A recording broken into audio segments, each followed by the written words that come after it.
আজকে আমাদের নির্ধারিত সূরা হচ্ছে দুইটা, একটা হলো সূরাতুল ফালাক, একটা হলো সূরাতুল নাস। আচ্ছা, এই সূরা দুটার নাম হচ্ছে কি?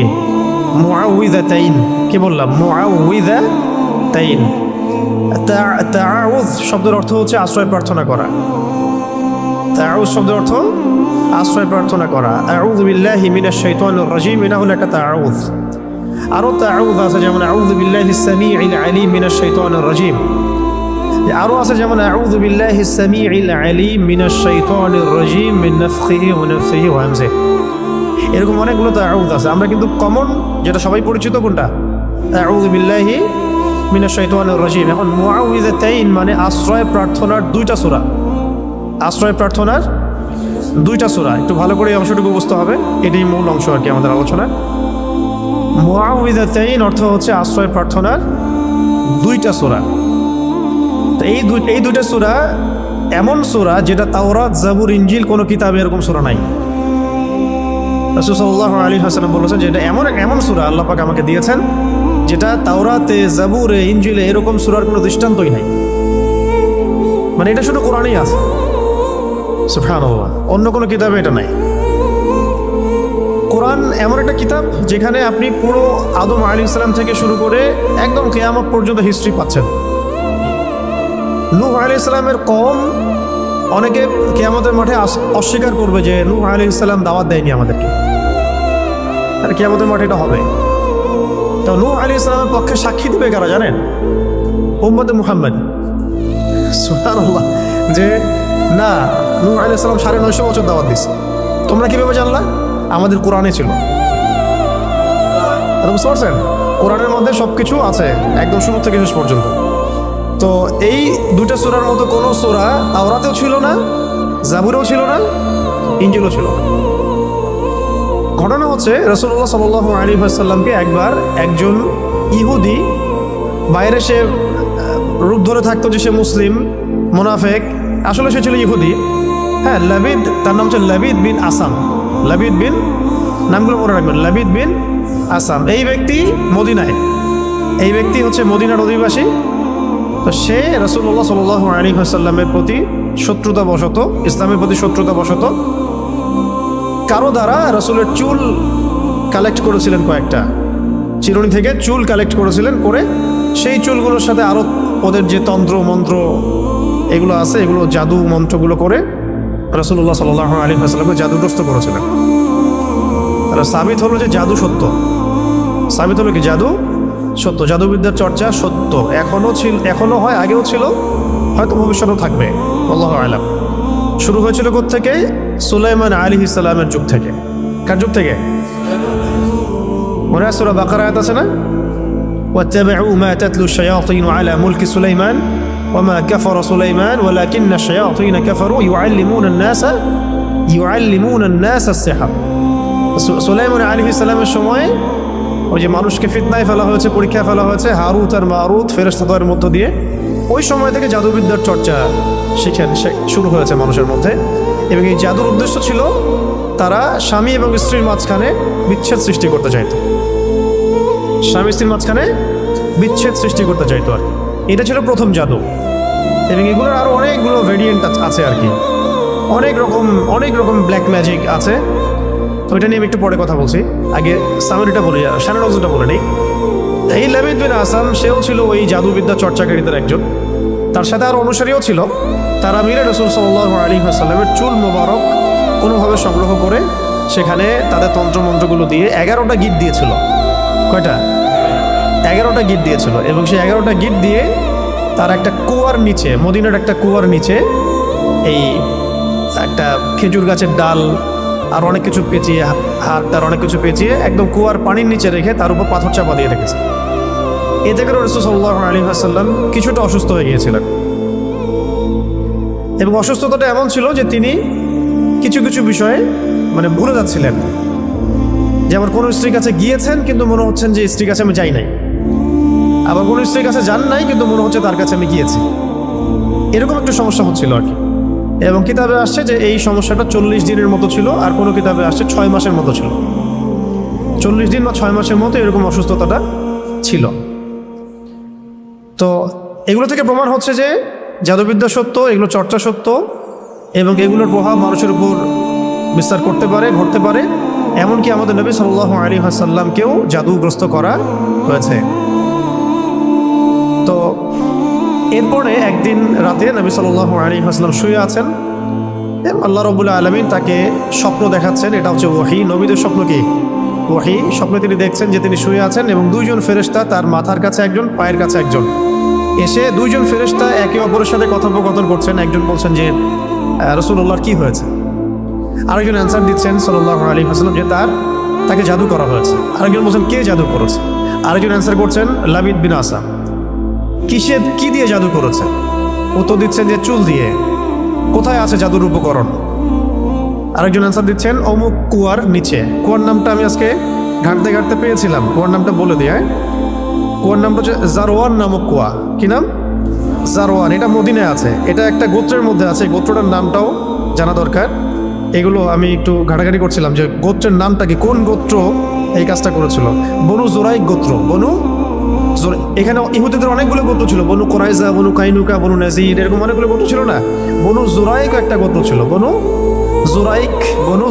এই বনু জোরাইক গোত্রের এই লাবিদ বিন আসাম, সে এই জাদু করেছিল, জাদুর উপকরণ রেখেছিল ওই জারওয়ান নামক কূপের নিচে। এখন নবী সাল্লাল্লাহু আলাইহি ওয়াসাল্লাম সকালবেলা উঠে আলী রাদিয়াল্লাহু আনহুকে বললেন। খেয়াল করে দেখবেন যে বড় বড় মিশনগুলোতে আলী রাদিয়াল্লাহু আনহুকে পাঠানো হয় আর কি। খেয়াল করছেন? খায়বারে ইহুদিদের এগেনস্টে যাও, তরওয়াল পতাকা তোমার হাতে। তারপরে এখানেও আলী রাদিয়াল্লাহু আনহু বদরে, সম্মুখ সমরে বদরে তিনজন আলী তুমি যাও, মনে আছে? হিজরতের সময় আলী তুমি থাকো, আমার বিছানায় শও। আবার ওই একবার যে খবর পাচার হয়ে গেল হুদাইবিয়া সন্ধির পরে, মক্কা বিজয়ের আগে আক্রমণের সময়, আর ওই যে একটা মহিলা তার কাপড়ের ভিতরে তথ্য নিয়ে চলে গেল, মনে আছে? হাতেব বিন আবি বালতা রাদিয়াল্লাহু আনহু চিঠি দিয়ে দিয়েছিলেন যে মক্কা আক্রমণ হতে পারে। তো এই মহিলাকে ধরার জন্য পাঠানো হয়েছিল আলী রাদিয়াল্লাহু আনহুকে। আবার খন্দকের যুদ্ধের সময় আমর বিন কি জানি নামটা, আমর তার সামনে আছে। আমর বড় একজন কাফের, তার সাথে 20 জন লড়াই করতে পারতো না এমন একজন ব্যক্তি ছিল। সে হুঙ্কার ছাড়ছিল খন্দকের যুদ্ধের সময়, কে আছো আমার সাথে ব্যাটেল করবা, তখন আলী রাদিয়াল্লাহু আনহু। তো মাশাআল্লাহ, আমরা যেন তার মতো জিন্দেগি পাই, আমিন। তার মতো ইমান, আমল, আখলাক আল্লাহ পাক আমাদেরকে দান করেন, তার ছিটা ফোটা দান করেন, আমিন। এখন আলী রাদিয়াল্লাহু আনহুকে পাঠানো হচ্ছে, যাও ওই কুয়ার মধ্যে নিচে এই উপকরণ আছে, নিয়ে আসো। তিনি নিয়ে আসলেন। নিয়ে আসার পরে এই সূরা দুটো নাজিল হতে থাকলো। তখন জিবরাইল আলাইহিস সালাম সূরা ফালাক এবং নাস নিয়ে আসলেন, আল্লাহর পক্ষ থেকে নাজিল হলো, এবং একটা একটা করে আয়াত তিলাওয়াত করা হচ্ছিল এবং একটা একটা করে গিট খুলে যাচ্ছিল। এরপরে নবী সাল্লাল্লাহু আলাইহি ওয়াসাল্লাম পরিপূর্ণ সুস্থ বোধ করলেন। এরপরে বলা হচ্ছিল যে তাকে শাস্তি দেওয়া হোক, তাকে মৃত্যুদণ্ড দিয়ে শাস্তি দেই। নবী সাল্লাল্লাহু আলাইহি ওয়াসাল্লাম তাকে মাফ করে দিয়েছেন, তাকে মাফ করে দিলেন। কিতাবে আসছে যে তার সামন দিয়ে তিনি চলাফেরা করলেও তার চেহারার মধ্যে বিন্দুমাত্র মানে কোনো রকম প্রতিক্রিয়া দেখা যেত না যে সে আমার এত বড় ক্ষতি করেছে। এই লাবিদ বিন আসাম। পরবর্তীতে সে মুসলিম হয়েছে কিনা আমি জানি না, এটা আমার জানা নাই। তো এই ছিল শানে নজুল, এই সূরা দুটো নাজিলের। শানে নজুল মানে কি? একটা সূরা, একটা আয়াত নাজিলের পিছনের প্রেক্ষাপট। তার মানে আমরা বুঝতে পারলাম যে রাসূল সাল্লাল্লাহু আলাইহি ওয়াসাল্লামকেও জাদু করা হয়েছে, তিনিও ইফেক্টেড হয়েছেন। রাসূল যদি ইফেক্টেড হতে পারেন, তাহলে আমরা আবার কি? আমাদের কোনো অবস্থান আছে তার সামনে? এবং প্রমাণ হলো যে এটা সত্য, এবং এটা চর্চা সত্য। কোরআনে বহু আয়াত আছে, হাদিসে বহু দলিল আছে। কিন্তু আপনি কি এই ঘটনাটা, আমি যে শানে নজুলটা বললাম, এই ঘটনাটা কি আপনি এখন মেডিকেল সায়েন্সকে বুঝাতে পারবেন? তারা কি এই ঘটনাটা বিশ্বাস করবে? বা সায়েন্টিফিক্যালি তারা কি এটাকে প্রমাণিত সাব্যস্ত করবে? আপনাকে বলবে আপনি সেকেলে মানুষ, এখনও কবিরাজ দেখায় বেড়ান, এখনও ওই কালে পড়ে আছেন। তো এখন এটা হচ্ছে একটা মানে ইন্টারনাল ব্লাইন্ডনেস, আমাদের আধ্যাত্মিক অন্ধত্ব আর কি, স্পিরিচুয়াল ব্লাইন্ডনেস। যে এই যুগের মানুষেরা, আমরা যারা এই যুগে বসবাস করি, আমরা আমাদের বাহ্যিক দৃষ্টির বাইরে কিছু বিশ্বাস করতে চাই না,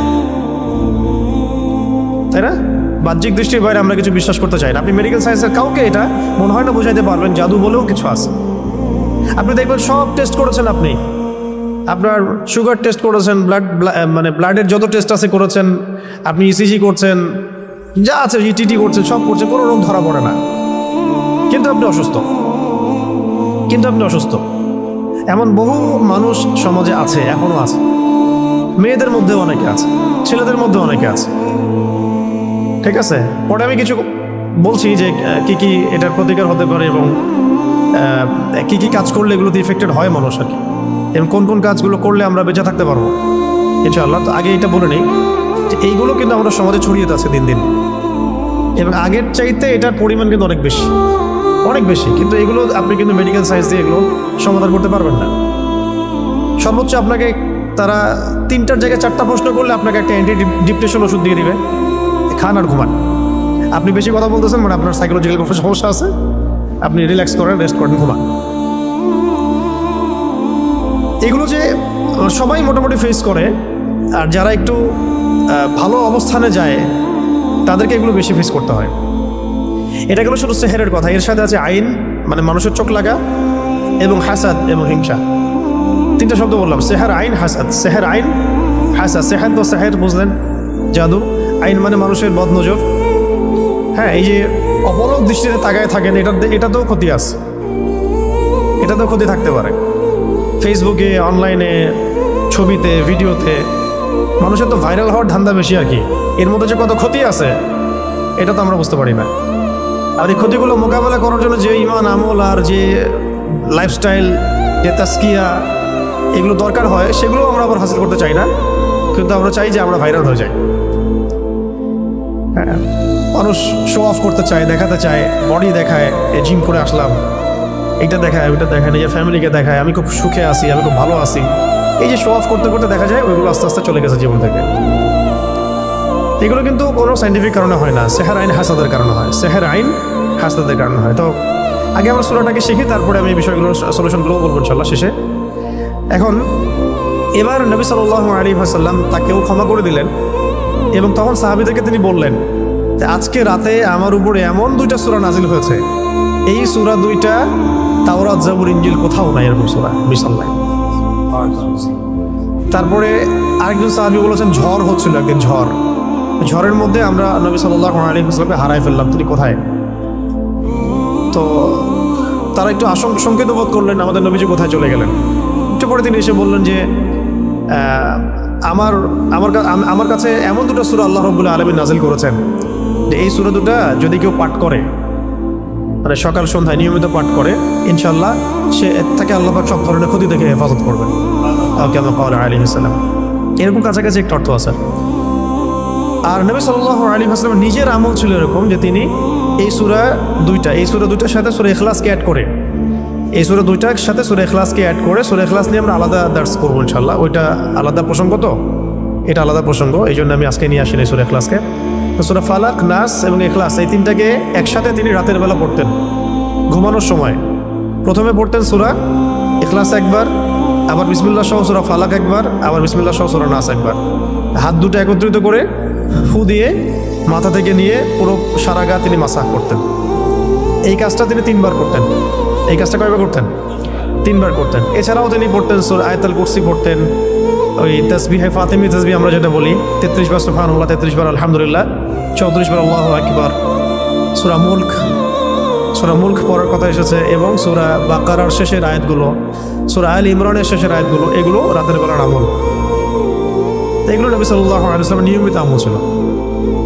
এছাড়াও প্রত্যেক দিন সকালে মানে বাদ ফজর এবং সন্ধ্যায় বাদ মাগরিব, অনেকে বাদ আসরও বলেন, দুটোই ঠিক আছে, বাদ ফজর বা বাদ আসর বা বাদ মাগরিব আপনার সুবিধা অনুযায়ী 3বার করে সূরা ফালাক, সূরা নাস, সূরা ইখলাস। আগে সূরা ইখলাস, তারপর সূরা ফালাক, তারপরে নাস। এভাবে 3বার করে পড়লে ইনশাআল্লাহ তাআলা, ইনশাআল্লাহ আযজা ওয়া জাল ওই ব্যক্তিকে এই ধরনের কোনো সেহের, কোনো আইন, কোনো হাসাদ কোনো ক্ষতি করতে পারবেন ইনশাআল্লাহ। একটা প্রশ্ন আসতে পারেন আপনাদের মধ্যে যে আল্লাহ নবী সাল্লাল্লাহু আলাইহি ওয়াসাল্লামকে কেন জাদু করা হলো? এটা অন্য সাহাবীর ক্ষেত্রে না কেন, স্বয়ং নবীকে কেন? কারণ ইহুদিরা নবীদেরকে হত্যা করা জাতি, ইহুদিরা নবীদেরকে হত্যা করার জাতি। এর আগে নবী সাল্লাল্লাহু আলাইহি ওয়াসাল্লামকে হত্যার অন্য চেষ্টা করা হয়েছে, তাকে তো মোটামুটি 15-16 বার হত্যার চেষ্টা করা হয়েছে। তার মধ্যে একবার বনু এই নাজির তাকে উপর থেকে পাথর ফেলে হত্যা করার চেষ্টা করেছিল। তারপরে খায়বারের সময় তাকে ওই বকরির রানের সাথে বিষ মিশিয়ে হত্যা করার চেষ্টা করা হয়েছে। বকরির রানের সামনের অংশের সাথে বিষ মিশিয়ে খেতে দেওয়া হয়েছিল। কোনো অবস্থায় যখন কোনো কাজ হচ্ছিল না, তখনই তারা এই অস্ত্র বেছে নেয়, দূর থেকে জাদু করা, হ্যাঁ, তন্ত্রমন্ত্র দিয়ে জাদু করা, যাতে সাপও মরে লাঠিও না ভাঙে। অনেকটা এমন বিষয় যে আপনার শত্রুকে আপনি চিন্তা করবেন না, কিন্তু আপনি ক্ষতিগ্রস্ত হচ্ছেন। এবার সম্পত্তি নিয়ে ক্যাচাল, তারপরে খুব পারিবারিক ক্যাচাল, কিন্তু সামনাসামনি আপনার সাথে লড়ার মতো তার সেই কলিজা নাই, কিন্তু পিছন থেকে কিন্তু আপনাকে জাদু করলে বা সেহের আইন হাসাতে গেলে তখন আপনি ক্ষতিগ্রস্ত হচ্ছেন। আপনি চিনতেও পারছেন না কে আপনার ক্ষতি করছে। এটা তো অদৃশ্যের জগৎ, আপনি দেখতে পাচ্ছেন না। ঠিক আছে, এখানে প্রাসঙ্গিক একটা কথা বলে দিই, যারা এই কাজগুলো করে তারা একটা পরম্পরা মেনটেন করে এই কাজগুলো করে। কারণ ইবলিসের হায়াত অনেক লম্বা, সে পৃথিবীর ইতিহাস জানে কখন কোথায় কি হয়েছে। সে ভবিষ্যৎ হয়তো জানে না, অতীত সে জানে যে কখন কোথায় কি হয়েছে। ইবলিসের বহু অনুসারী আছে এবং এগুলো সবাই জিন, এগুলো সবাই কি জিন। আমাদের একজন স্কলারকে দেখলাম সেদিন, শোনেন এটা আবার অন্যভাবে নিয়ে না কথাটা, আমাদের একজন স্কলারকে আমরা দেখলাম যে উনি কোনো একটা বয়ানে বলছেন, আমি নাম মেনশন করছি না, যে আমি যে বয়ান করছি আমার বয়ানের মধ্যে অনেক জিন শ্রোতাও আছে, উনি বললেন এক জায়গায়। তো দেখলাম অনলাইনে খুব ট্রল করলো তাকে নিয়ে কয়েকজন, এই দেখো কি বলতেছে, উদ্ভট কথা। কিন্তু তিনি যা বলেছেন এটা সত্য হতেই পারে। জিন বসতেও পারে, মসজিদে নামাজে জিনরা নামাজ পড়তেই পারে। রাসূলুল্লাহ সাল্লাল্লাহু আলাইহি ওয়াসাল্লাম তায়েফ থেকে যখন তাকে তাড়িয়ে দেওয়া হয়েছে, নির্মমভাবে নির্যাতন করা হয়েছে, কারণ মঞ্জিল নামক জায়গায় তিনি নামাজ পড়ছিলেন, জিনরা তার তেলাওয়াত শুনে ইসলাম কবুল করেছে। তো এখন ভালো জিন আছে না, ভালো জিনও আছে, অনেক জিন আছে আপনাকে মহব্বত করতে পারে। কি ভাই, অনেক জিন আছে আপনাকে মহব্বতও করতে পারে। মহব্বত মানে ওই অর্থে না, ভালো অর্থেই। তারা তাদের মধ্যে, তারা তো মধ্যে মুহাম্মদের অংশ, এবং এই কোরআন এই শরিয়া তাদের জন্যও নাকি, এই কোরআন তাদের জন্য না। তো তাদের মধ্যে যেমন ভালো ভালো জিনও আছে, ঠিক তেমনি খারাপ জিনও আছে, খারাপদের সংখ্যাই বেশি। ওই খারাপ জিনগুলো ওই সিলসিলা মেনটেন করে জাদুবিদ্যা, যত তন্ত্র মন্ত্র এবং যা উপকরণ এগুলো প্রোভাইড করে এমন কিছু মানুষের কাছে, যে মানুষগুলো জাদুবিদ্যার চর্চা করে। তাই মনে রাখবেন, জাদু কখনো জিনের সাহায্য ছাড়া করা সম্ভব না। জাদু কখনো জিনের সাহায্য ছাড়া করা সম্ভব না। তন্ত্রমন্ত্র দিয়ে তারা জিনকে তাবে করে, বশ করে, এবং সেই জিনের ইবাদত করা তারা শুরু করে। জিনের জন্য নজর করে, জিনের জন্য মানত করে, জিনের জন্য পশু কুরবানি করে, জিনকে সেজদা করে, মানে জিনকে পাওয়ার চেষ্টা করে তারা। এবং জিনদেরকে আল্লাহ পাক কিছু ক্ষমতা দিয়েছেন, যে ক্ষমতাগুলো একটু এক্সট্রাঅর্ডিনারি আমাদের চাইতে। তো এইগুলোকে কাজে লাগিয়ে বেসিক্যালি এই জাদুগুলো করা হয়। বিচ্ছেদ জাদুর পিছনে একটা জিন থাকতে পারে, কারো দেখা গেল যে মানে সুস্বাস্থ্য নষ্ট করার জাদু করা হতে পারে। হ্যাঁ, কারো দেখা যেতে পারে এরকম যে এমন কোনো জাদু করা হয়েছে যে তার যেন সম্পদ ধ্বংস হয়ে যায়, তার বাচ্চা যেন ক্ষতিগ্রস্ত হয়, তার জানের জন্য কোনো ক্ষতি হয়, এরকমও জাদু করা হতে পারে। তো এইগুলো প্রত্যেকটা জাদুর ক্ষেত্রেই জিনদের কি থাকে, সক্রিয় ভূমিকা থাকে। শুধুমাত্র কবিরাজ জাদু করতে পারে না। আবার এই জাদু কাটার জন্য যদি আবার কেউ কবিরাজের কাছে যায়, তাহলে সে আবার তাকে এমন একটা প্যাচের মধ্যে ফেলবে যে সে আর এই মানে গোলক ধাঁধা থেকে বের হতে পারবে না। তখন একজনকে তারা আরেকজনকে তারা দমানোর চেষ্টা করে, একজনকে তারা আরেকজন জিনকে থামানোর চেষ্টা করে। কিন্তু এই পুরো ফিতনাটাকে মোকাবেলা করতে পারে শুধুমাত্র কোরআনের আয়াত এবং রাসূল সাল্লাল্লাহু আলাইহি ওয়াসাল্লামের শেখানো আমল এবং রুকিয়া এবং সহিহ মাসনুন তরিকাগুলো। বাকি তরিকাগুলোতে গেলেই সে শিরকে লিপ্ত হয়ে যেতে পারে, বেদাতে লিপ্ত হতে পারে, কুফরিতে লিপ্ত হতে পারে, অথবা হারামেতে লিপ্ত হবে নিশ্চিত, এবং আল্লাহর সাথে শিরক হয়ে যেতে পারে। তাই এটা একটা রোগের মতো। এটা কি একটা রোগের মতো। রোগ হলে যেমন আমরা মেডিসিন নেই, আল্লাহর কাছে দোয়া করি, শেফার চেষ্টা করি, ঠিক এইরকমই কেউ যদি সেহের আইন হাসাতে আক্রান্ত হয়ে যান, আল্লাহ না করুন, আল্লাহ পাক আমাকে আপনাদের সবাইকে হেফাজত করেন, সেক্ষেত্রে এই মাসনুন তরিকাগুলোর মধ্য দিয়ে যেতে হবে। ঠিক আছে ইনশাল্লাহ। এখন রাসূল সাল্লাল্লাহু আলাইহি ওয়াসাল্লাম তাকে ক্ষমা করলেন। খেয়াল করে দেখেন, ইহুদিরা রাসূল সাল্লাল্লাহু আলাইহি ওয়াসাল্লামকে পর্যন্ত হত্যার চেষ্টা করেছেন। আমি একটা সিরাত পড়ছিলাম, সিরাতে খতামুল আম্বিয়া, তো এটা পাতলা। এর সাথে একটা সিরাত আছে আমাদের এখানে ষোলো সিরাত নবী রহমত নবী রহমত বইটা সৈয়দ আবুল হাসান আলী নবী রহমতুল্লাহ আলাইহি লেখা। পিছনের দিকে আপনি দেখবেন রাসূল সাল্লাল্লাহু আলাইহি ওয়াসাল্লামের ইন্তেকালের সময় তিনি বলছিলেন যে আমার মনে হচ্ছে যে আমার এই যে মানে শরীরের যে আমরা বলি না ভেইন বা রগ, এইগুলো মনে হচ্ছে ছিন্ন ভিন্ন হয়ে যাচ্ছে, মানে মনে হচ্ছে আমাকে এমন বিষ প্রয়োগ করা হয়েছে আর কি, যে আমার রগগুলো ছিন্ন ভিন্ন হয়ে যাচ্ছে। এটা হচ্ছে ওই খায়বার যুদ্ধে নবী সাল্লাল্লাহু আলাইহি ওয়াসাল্লাম যখন জিতলেন, মানে জয়লাভ করলেন, তখন ওই ইহুদি মহিলা গোশতের মধ্যে বিষ মিশিয়ে দিয়েছিলেন নবীজিকে খেতে। একজন সাহাবী এটা কামড় দিয়ে গিলে ফেলেছিলেন, তিনি সেখানে ইন্তেকাল করেছেন, শহীদ হয়েছেন। নবী সাল্লাল্লাহু আলাইহি ওয়াসাল্লাম তিনি গিলে ফেলেননি, শুধু একটু একটা কামড় দিয়েছেন, তারপর ফেলে দিয়েছেন মুখ দিয়ে। যখন তিনি জানতে পেরেছেন এখানে বিষ মেশানো আছে, তার কাছে ওহী আসছিল। তো ওই যে বিষের একটা কামড়ের বিষের যে প্রভাব, এটা শেষে এটা রাইজ করেছিল আর কি। এটাও আপনি কিছু সিরাতের কিতাবে পাবেন যে নবী সাল্লাল্লাহু আলাইহি ওয়াসাল্লামকে বিষ প্রয়োগ করা হয়েছে, আর এরপরে তাকে এভাবে সেহার করা হয়েছে, জাদু করা হয়েছে। তাহলে এখানে একটা প্রশ্ন, একজন মানুষকে এত কষ্ট সহ্য করতে হচ্ছে কেন? মহামানবকে, একজন মহামানবকে যিনি আল্লাহ পাকের হাবিব, তাকে এত কষ্ট কেন সহ্য করতে হচ্ছে? কাদের জন্যে? কাদের জন্য তার এত কষ্ট? এটা যদি আমরা উপলব্ধি করতে পারতাম, তাহলে এই সাদেমদের এগেনস্টে যে আমরা আইনের কথা বলছি, বিদ্রোহ মানে মিছিল মিটিং স্লোগানের কথা বলছি না, এগুলোর প্রয়োজন হতো না। রাষ্ট্র নিজে এগুলো খুঁজে খুঁজে বের করে রেখে দিত। যদি তারা বুঝতো যে নবী সাল্লাল্লাহু আলাইহি ওয়াসাল্লাম কে, তিনি কি করেছেন আমাদের জন্য, তার অবদান কি এই মানবতার মুক্তির দূত হিসেবে। এতটা নিমক হারাম মনে হয় উম্মাহ খুব কমই আছে আসলে বিশ্বের মধ্যে, আমরা যেটা করতেছি আর কি। আল্লাহ পাক মাফ করেন আমাদেরকে। কেন এত কষ্ট তাকে করতে হবে আমাদের জন্যে? তিনি তো মাকামে মাহমুদে যাবেন, জান্নাতুল ফিরদাউসুল আলায় যাবেন। তিনি আল্লাহর হাবিব, তার আগেও কোনো গুনাহ নাই, পরেও কোনো গুনাহ নাই। কিয়ামতের মাঠে কোনো নবী সুপারিশ করতে পারবেন না, তিনি সুপারিশ করবেন। কিয়ামতের মাঠে কোনো নবী সুপারিশ করতে পারবেন না। কিসের সুপারিশ জানেন? 50,000 বছর মানুষ দাঁড়ায় থাকবে, বিচার শুরু হচ্ছে না। আল্লাহ পাক এত নারাজ সেদিন, এই বিচারটা শুরু করার কথা কেউ বলতেই পারবেন আল্লাহকে। আল্লাহ বিচারটা অন্তত শুরু করেন। দাঁড়ায় থাকতে আমাদের অবস্থা খারাপ, প্রত্যেক মানুষেরই অবস্থা হয়ে যাবে, মানে ইল্লা মাশাআল্লাহ। তখন প্রত্যেক নবী রিফিউজ করবেন, আমি পারবো না। আদম আলাইহিস সালাম বলবেন না আমি না, নূহের কাছে যাও। নূহ আলাইহিস সালাম বলবেন না আমি না, ইব্রাহিম আলাইহিস সালামের কাছে যাও। এভাবে একে একে করতে রাসূল সাল্লাল্লাহু আলাইহি ওয়াসাল্লাম পর্যন্ত আসবেন। যখন তিনি বলবেন যে আমি সুপারিশ করব, আজকের এই সুপারিশ আমার জন্য। তাও মানুষ দেখবে যে রাসূল সাল্লাল্লাহু আলাইহি ওয়াসাল্লামকে সুপারিশ করানোর জন্য বোরাক নিয়ে আসা হচ্ছে উপর থেকে, আসমান থেকে। জিবরাইল আলাইহিস সালাম আসছেন, তিনি সেখানে উঠছেন, উপরে নিয়ে যাওয়া হবে। মানুষ দেখতে পারবে একটা বিশাল অট্টালিকার সামনে, আসমান এবং জমিনের মাঝখানে। এটা হচ্ছে মাকামে মাহমুদ। এখানে গিয়ে রাসূল সাল্লাল্লাহু আলাইহি ওয়াসাল্লাম সিজদায় পড়ে যাবেন। কত বছর সিজদায় চলে যাবে আল্লাহ ভালো জানেন। এবং তিনি তখন এমন কিছু তাসবিহ পড়বেন, এমন কিছু প্রশংসা করবেন, যেটা আজ পর্যন্ত কেউ আল্লাহ পাকের শানে করে নাই। আল্লাহ পাক তাকে সেটা শিখাই দিবেন, তখন ইনস্ট্যান্ট শিখাই দিবেন। তারপরে তিনি বলবেন, ওঠো আমার হাবিব, তুমি চাও কি চাবা চাও, তোমার দোয়া কবুল করা হবে, তোমার সুপারিশ কবুল করা হবে। তিনি তখন বলবেন, আল্লাহ বিচারটা অন্তত আগে শুরু করেন, শুরু করেন। তো আমরা আসলে সত্যি কথা বলতে আমরা চিনতেই পারি নাই যে আমরা কার উম্মাহ। আফসোসের শেষ নাই, মানে বলতে থাকলে প্রসঙ্গ অন্যদিকে চলে যাচ্ছে। তো আফসোসের শেষ নাই। আপনি খেয়াল করে দেখবেন যে পিছনে লা ইলাহা ইল্লাল্লাহ মুহাম্মাদুর রাসূলুল্লাহ কালিমা লিখে মানুষ কালিমার সাথে কুফরি করতেছে।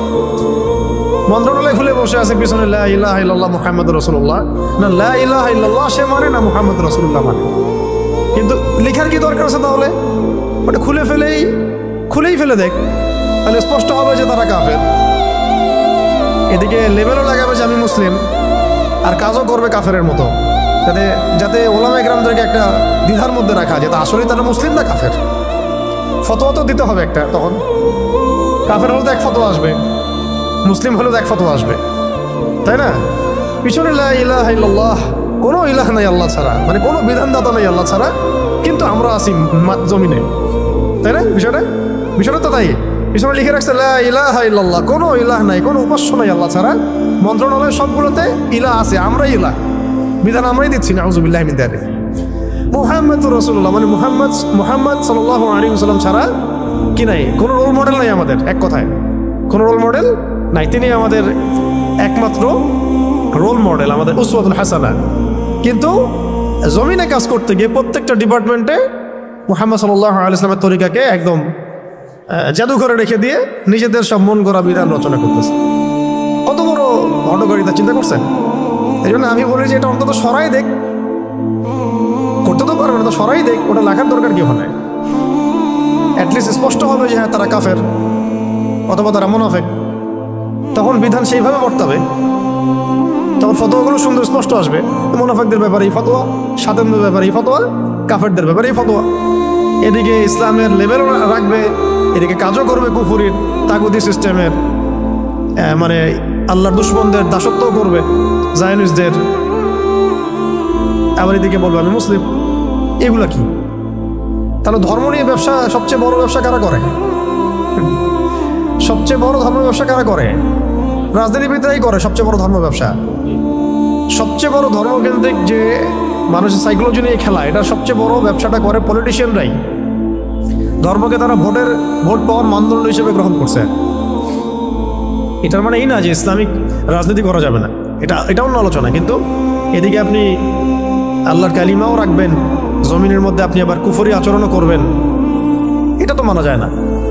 হয় একদিকে আসেন, কালিমা রাখলে কালিমার বিধান বাস্তবায়ন করেন, আর না রাখলে ঠিক আছে বলেন যে আমরা লা ইলাহা ইল্লাল্লাহ মানি না, ধর্মের সাথে আমাদের কোনো সম্পর্ক নাই, তখন আমরা বলবো তারা কাফের। ফতোয়া স্টেট, কাফেরদের সাথে যাওয়া হবে, তাই ফতোয়া। এই বিষয়গুলো আমাদেরকে খুব খুব পীড়া দেয়। তো যাই হোক, অনেক বেশি হয়তো বলে ফেললাম, আল্লাহ মাফ করেন। এখন এই জায়গায় একটা বিষয় আমাদেরকে বুঝতে হবে, এই পয়েন্টটা ভালো করে বোঝেন। এখান থেকে আপনি মানে আগে থেকে প্রোটেক্টেড থাকতে হবে এই সমস্যাগুলো থেকে। সেহের আইন হাসানের কথা বলছি, তারপরে আমি অনুবাদ করে সংক্ষিপ্ত তাফসীর করে শেষ করছি।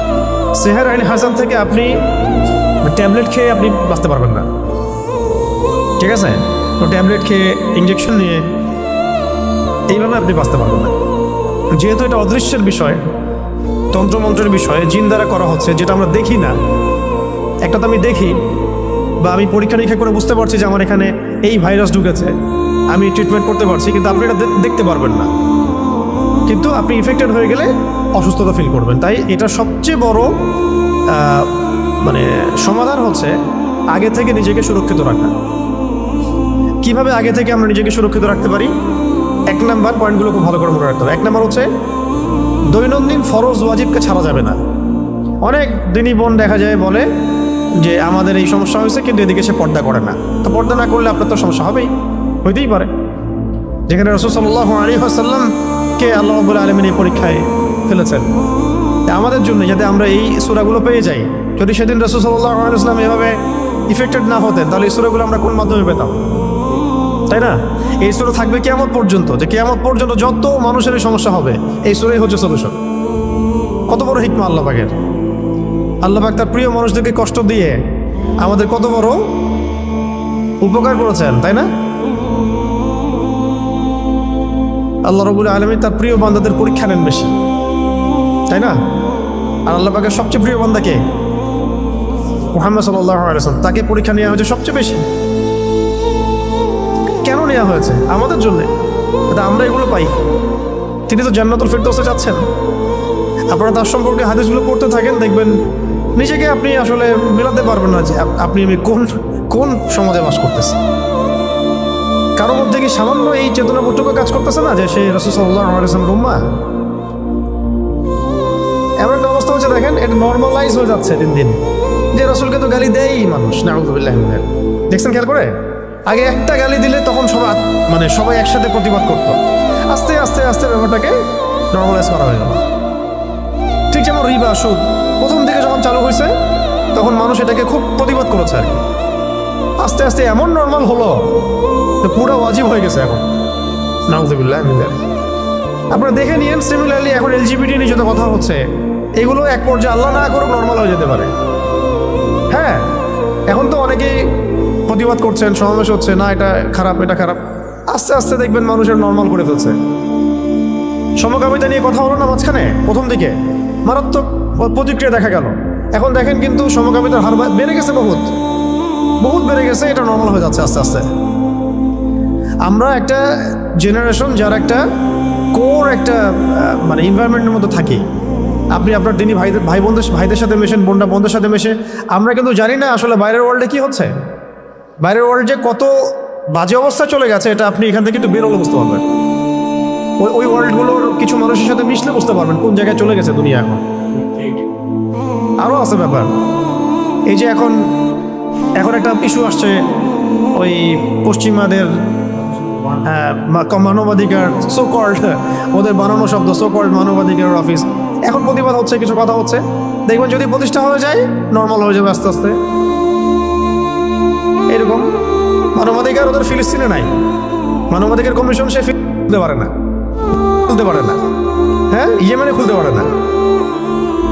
যে জাতি আপনার আমার নবীকে হত্যা করার চেষ্টা করতে পারে, যে জাতি চুক্তি ভঙ্গ করে নবীর সাথে, যে জাতি এর আগে জাকারিয়া আলাইহিস সালামকে হত্যা করেছে, হ্যাঁ, যে জাতি এর আগে ইয়াহইয়া আলাইহিস সালামকে হত্যা করেছে, যে জাতি মুসা আলাইহিস সালামকে কষ্ট দিয়েছে, ঈসা ইবনে মারইয়ামকে হত্যার চেষ্টা করেছে, যে জাতি মুহাম্মদ সাল্লাল্লাহু আলাইহি ওয়াসাল্লামকে উপর থেকে পাথর ফেলে হত্যার চেষ্টা করেছে, ঠিক আছে, বনু কুরাইজা, বনু কাইনুকা, বনু নাজির চুক্তি ভঙ্গ করেছে, যে জাতি খায়বারে আমাদের সাথে লড়াই করেছে, যে জাতি আমাদের নবীজিকে বিষপান করানোর চেষ্টা করেছে, আর যে জাতি আমাদের নবীকে সেহর পর্যন্ত করেছে, এই জাতির সাথে কি কোনো রকমের আপনি শান্তি চুক্তি করতে পারবেন?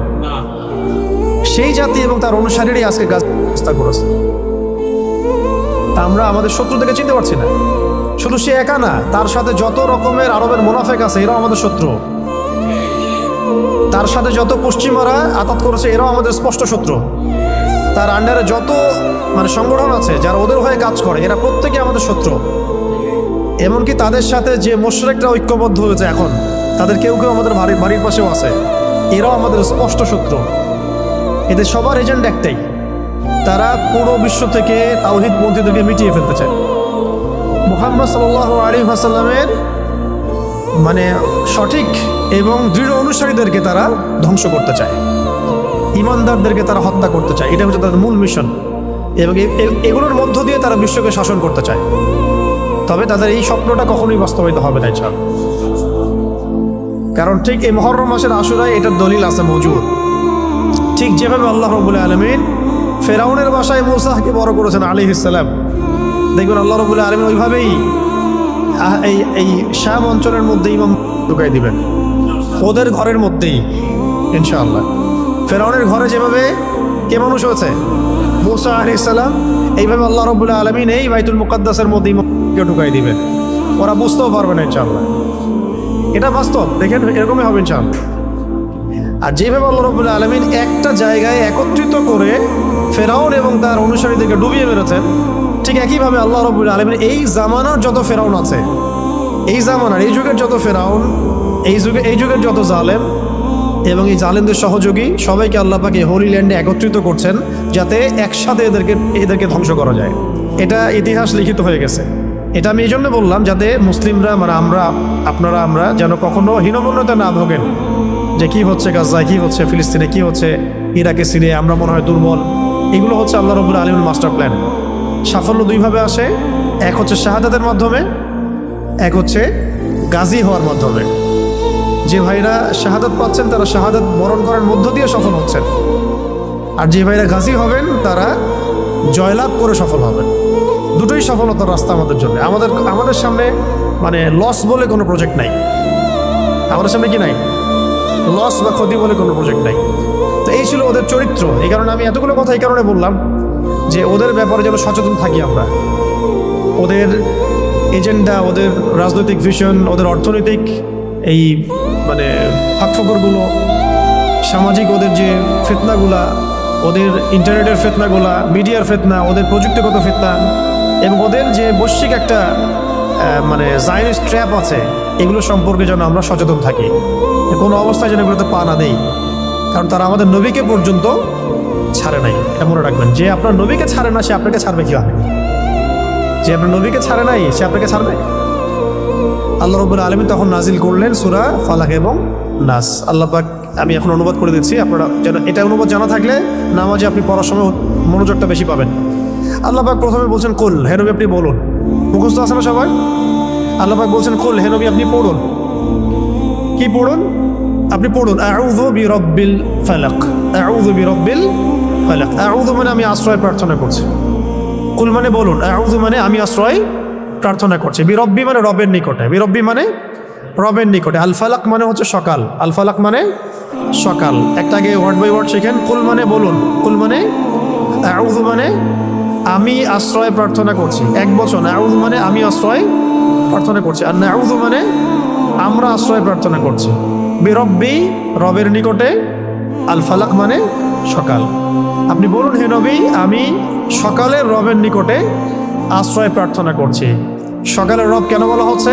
সমস্ত অন্ধকার দূর করে দেয় কি? সকাল। ঠিক তেমনি সমস্ত বিপদ আপদ বলা মুসিবতের সমস্ত অন্ধকার কে দূর করবেন? আল্লাহ পাক বলছেন এখানে রব্বিল ফালাক, সকালের রব, প্রভাতের রব। তো ইনশাআল্লাহ এই উম্মারও প্রভাত সামনে আসবে ইনশাআল্লাহ, এই সমস্ত অন্ধকার কেটে যাবে। কার হুকুমে? রব্বিল ফালাক। এই জন্য আমরা বলবো কুল আউযু বিরাব্বিল ফালাক, আমি সকালের রবের কাছে আশ্রয় প্রার্থনা করছি, প্রভাতের রবের নিকটে আশ্রয় প্রার্থনা করছি। কি থেকে? মিন শাররি মা খালাক। মিন মানে হতে বা থেকে, শার মানে হলো ক্ষতি, শার মানে ক্ষতি, মা মানে যা কিছু, মা মানে যত কিছু, আর খালাকা মানে তিনি সৃষ্টি করেছেন, খালাকা মানে তিনি সৃষ্টি করেছেন। তাহলে তিনি যত কিছু সৃষ্টি করেছেন সমস্ত সৃষ্টির ক্ষতি থেকে আমি আল্লাহর কাছে আশ্রয় প্রার্থনা করছি। মানে আল্লাহ মানে সকালের রবের কাছে আশ্রয় প্রার্থনা করছি। এই একটা সেন্টেন্সের মধ্যে সব পড়ে গেছে, আপনার সেহের, আপনার আইন, আপনার হাসাদ, হ্যাঁ, যত রকমের রোগ ব্যাধি, বিপদ আপদ বালা মুসিবত সব পড়ে গেছে। এই জন্য একটা হাদিসে আসছে, কেউ যদি কোনো স্থানে অবতরণ করে, ধরেন আপনি এখানে বসে আছেন বা বাসায় গেলেন বা যে কোনো জায়গায় গেলেন এবং নেমেই বললেন বা ওখানে থাকতে থাকতে বললেন যে আউযু বিকালিমাতিল্লাহি তাম্মাতি মিন শাররি মা খালাক। আউযু মানে আমি আশ্রয় প্রার্থনা করছি, বিকালিমাতিল্লাহি তাম্মাতি মানে আল্লাহ পাকের সমস্ত পরিপূর্ণ কালিমাগুলোর মাধ্যমে। আল্লাহ পাকের যত পরিপূর্ণ কালিমাগুলো আছে, বাক্যগুলো আছে, এগুলোর সংখ্যা কত হবে আমরা তো জানি না, ইনফিনিটিভ। কত কালিমা আল্লাহ পাকের আছে না? আমরা তো জানিও না, জানি অল্প কিছু। এই সমস্ত কালিমাগুলোর মাধ্যমে আমি আল্লাহর কাছে আশ্রয় প্রার্থনা করছি মিন শাররি মা খালাক, তিনি যা কিছু সৃষ্টি করেছেন সব কিছুর ক্ষতি থেকে, মানুষের ক্ষতি, জিনের ক্ষতি, ঠিক আছে, তারপরে জালেম বাদশার ক্ষতি, ঠিক আছে, রাতের অন্ধকারের ক্ষতি, জাদুর ক্ষতি, সেহের, আইন, হাসাদের ক্ষতি, জটিল রোগ ব্যাধির ক্ষতি, মহামারীর ক্ষতি, কত ক্ষতি হিসেব করা যাবে? শেষ করা যাবে? যত রকম ক্ষতি আছে সমস্ত ক্ষতি থেকে আমি আল্লাহর কাছে আশ্রয় প্রার্থনা করছি। এটা যদি কেউ পড়ে, কোনো জায়গায় পড়ে, রাসূল সাল্লাল্লাহু আলাইহি ওয়াসাল্লাম বলছেন ওখান থেকে যাওয়ার আগ পর্যন্ত কোনো কিছু তাকে কোনো ক্ষতি করতে পারবে না, আকস্মিক তার কোনো বিপদ আপদ হবে না ইনশাআল্লাহ।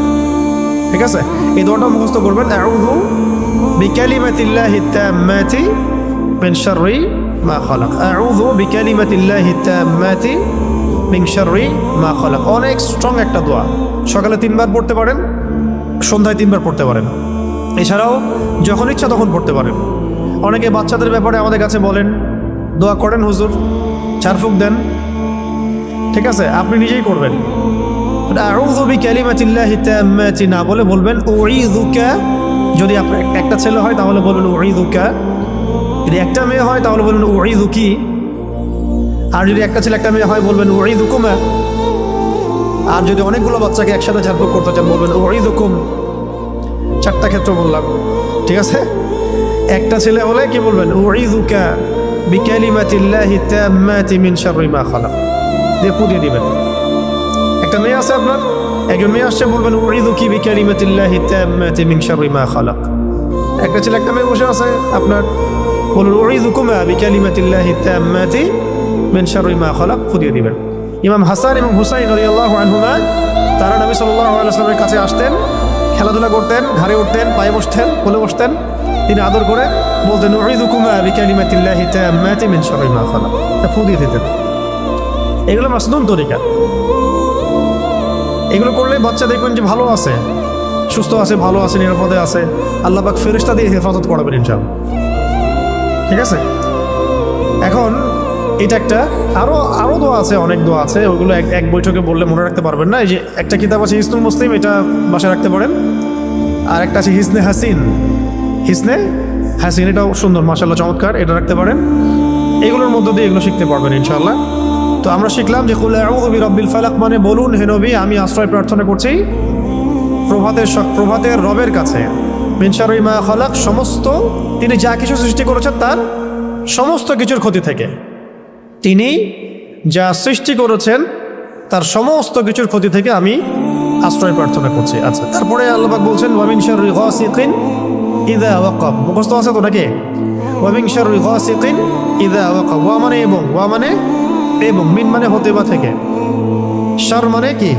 ক্ষতি, শার মানে ক্ষতি। একজন ভলান্টিয়ারকে ডাক। শার মানে ক্ষতি। আবার বলছি, কোথায় ছিলাম?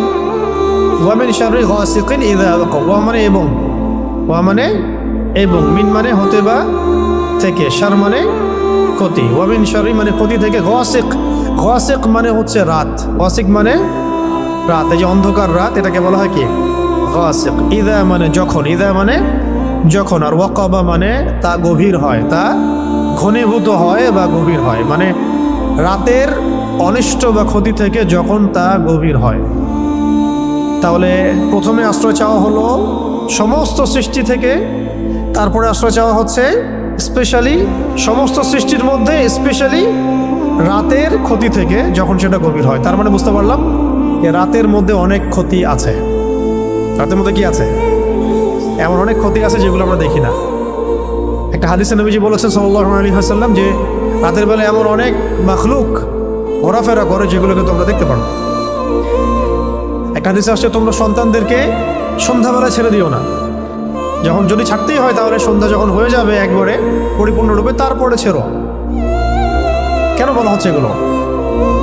আবার বলা হচ্ছে গভীর রাতে তোমরা এই একাকী এদিক ওদিকে যে আমরা যে ভবঘুরে হয়ে ঘোরাফেরা করি এগুলো করতে নিষেধ করা হচ্ছে হাদিসে। কারণ কি? কারণ রাতের বেলা এমন অনেক মাখলুক ঘোরাফেরা করে যেগুলোকে আমরা দেখতে পারি না। আমাদের দৃষ্টির সীমা তো খুব ছোট। সকালবেলা মোরগ ডাকে, খেয়াল করেছেন? কেন ডাকে জানেন? সে ফেরেশতা দেখতে পারে। একটা মোরগ একজন ফেরেশতাকে, মালাককে দেখতে পারেন, সম্মানিত ফেরেশতাকে দেখতে পারেন, আমরা দেখতে পারি না। ওই জন্য তখন পড়তে হয় আল্লাহুম্মা ইন্নী আসআলুকা মিন ফাদলিকা, আল্লাহুম্মা ইন্নী আসআলুকা মিন ফাদলিকা। আবার দেখো রাতের বেলা কুকুর চিল্লাচিল্লি করে বেশি। রাতের বেলা কি করে? কুকুর চিল্লাচিল্লি করে বেশি। রাত কুকুরের ডাক শুনলে আমাদেরকে পড়তে হবে আউযু বিল্লাহি মিনাশ শাইতানির রাজিম। কুকুর দেখতে পারে জিন শয়তান। কুকুরের দৃষ্টি আমাদের দৃষ্টির চেয়ে এখানে প্রখর, সে দেখতে পারে জিন শয়তান, আমরা দেখতে পারি না। একটা মোরগ দেখতে পারে ফেরেশতাকে, আমরা দেখতে পারি না। তা আমাদের দৃষ্টি খুবই দুর্বল। আমরা আবার এই দৃষ্টি নিয়ে ফেরাউন বলেছিল যে আল্লাহকে দেখতে চাই, নাউযুবিল্লাহ, তাই না? আস্তাগফিরুল্লাহ। তো এখন কথা হচ্ছে যে রাতের মধ্যে ক্ষতি আছে। এই জন্য রাতের বেলা, এখন তো রাত দিন হয়ে গেছে, দিন রাত হয়ে গেছে, এই কারণে রাতের বেলা যারা দুনিয়াবি কারণে বা ফাহেসা কাজে ব্যস্ত থাকেন, একটা তো দিনই ইলম চর্চা করা, রাত জেগে ইবাদত করা, সেটা তো আলাদা বিষয়, সেটা অনেক বেশি ফজিলতেরও। রাত জেগে ইলম চর্চা করা ফজিলতের, একটু ঘুমাবে, একটু ইলম চর্চা করবে, একটু নামাজ পড়বে, এটা তো অনেক ভালো, এটা দরবেশওয়ালা কাজ। কিন্তু অনেকে দেখা যায় টিভি দেখে, মুভি দেখে, গান শুনে, হ্যাঁ, কনসার্ট করে, এখানে ওখানে বন্ধুদের সাথে আড্ডা মেরে, বাইক চালায়, রাতের বেলা এদিক ওদিকে ঘুরে বেড়ায়, হ্যাং আউট করে, এভাবে সময় নষ্ট করে রাতে।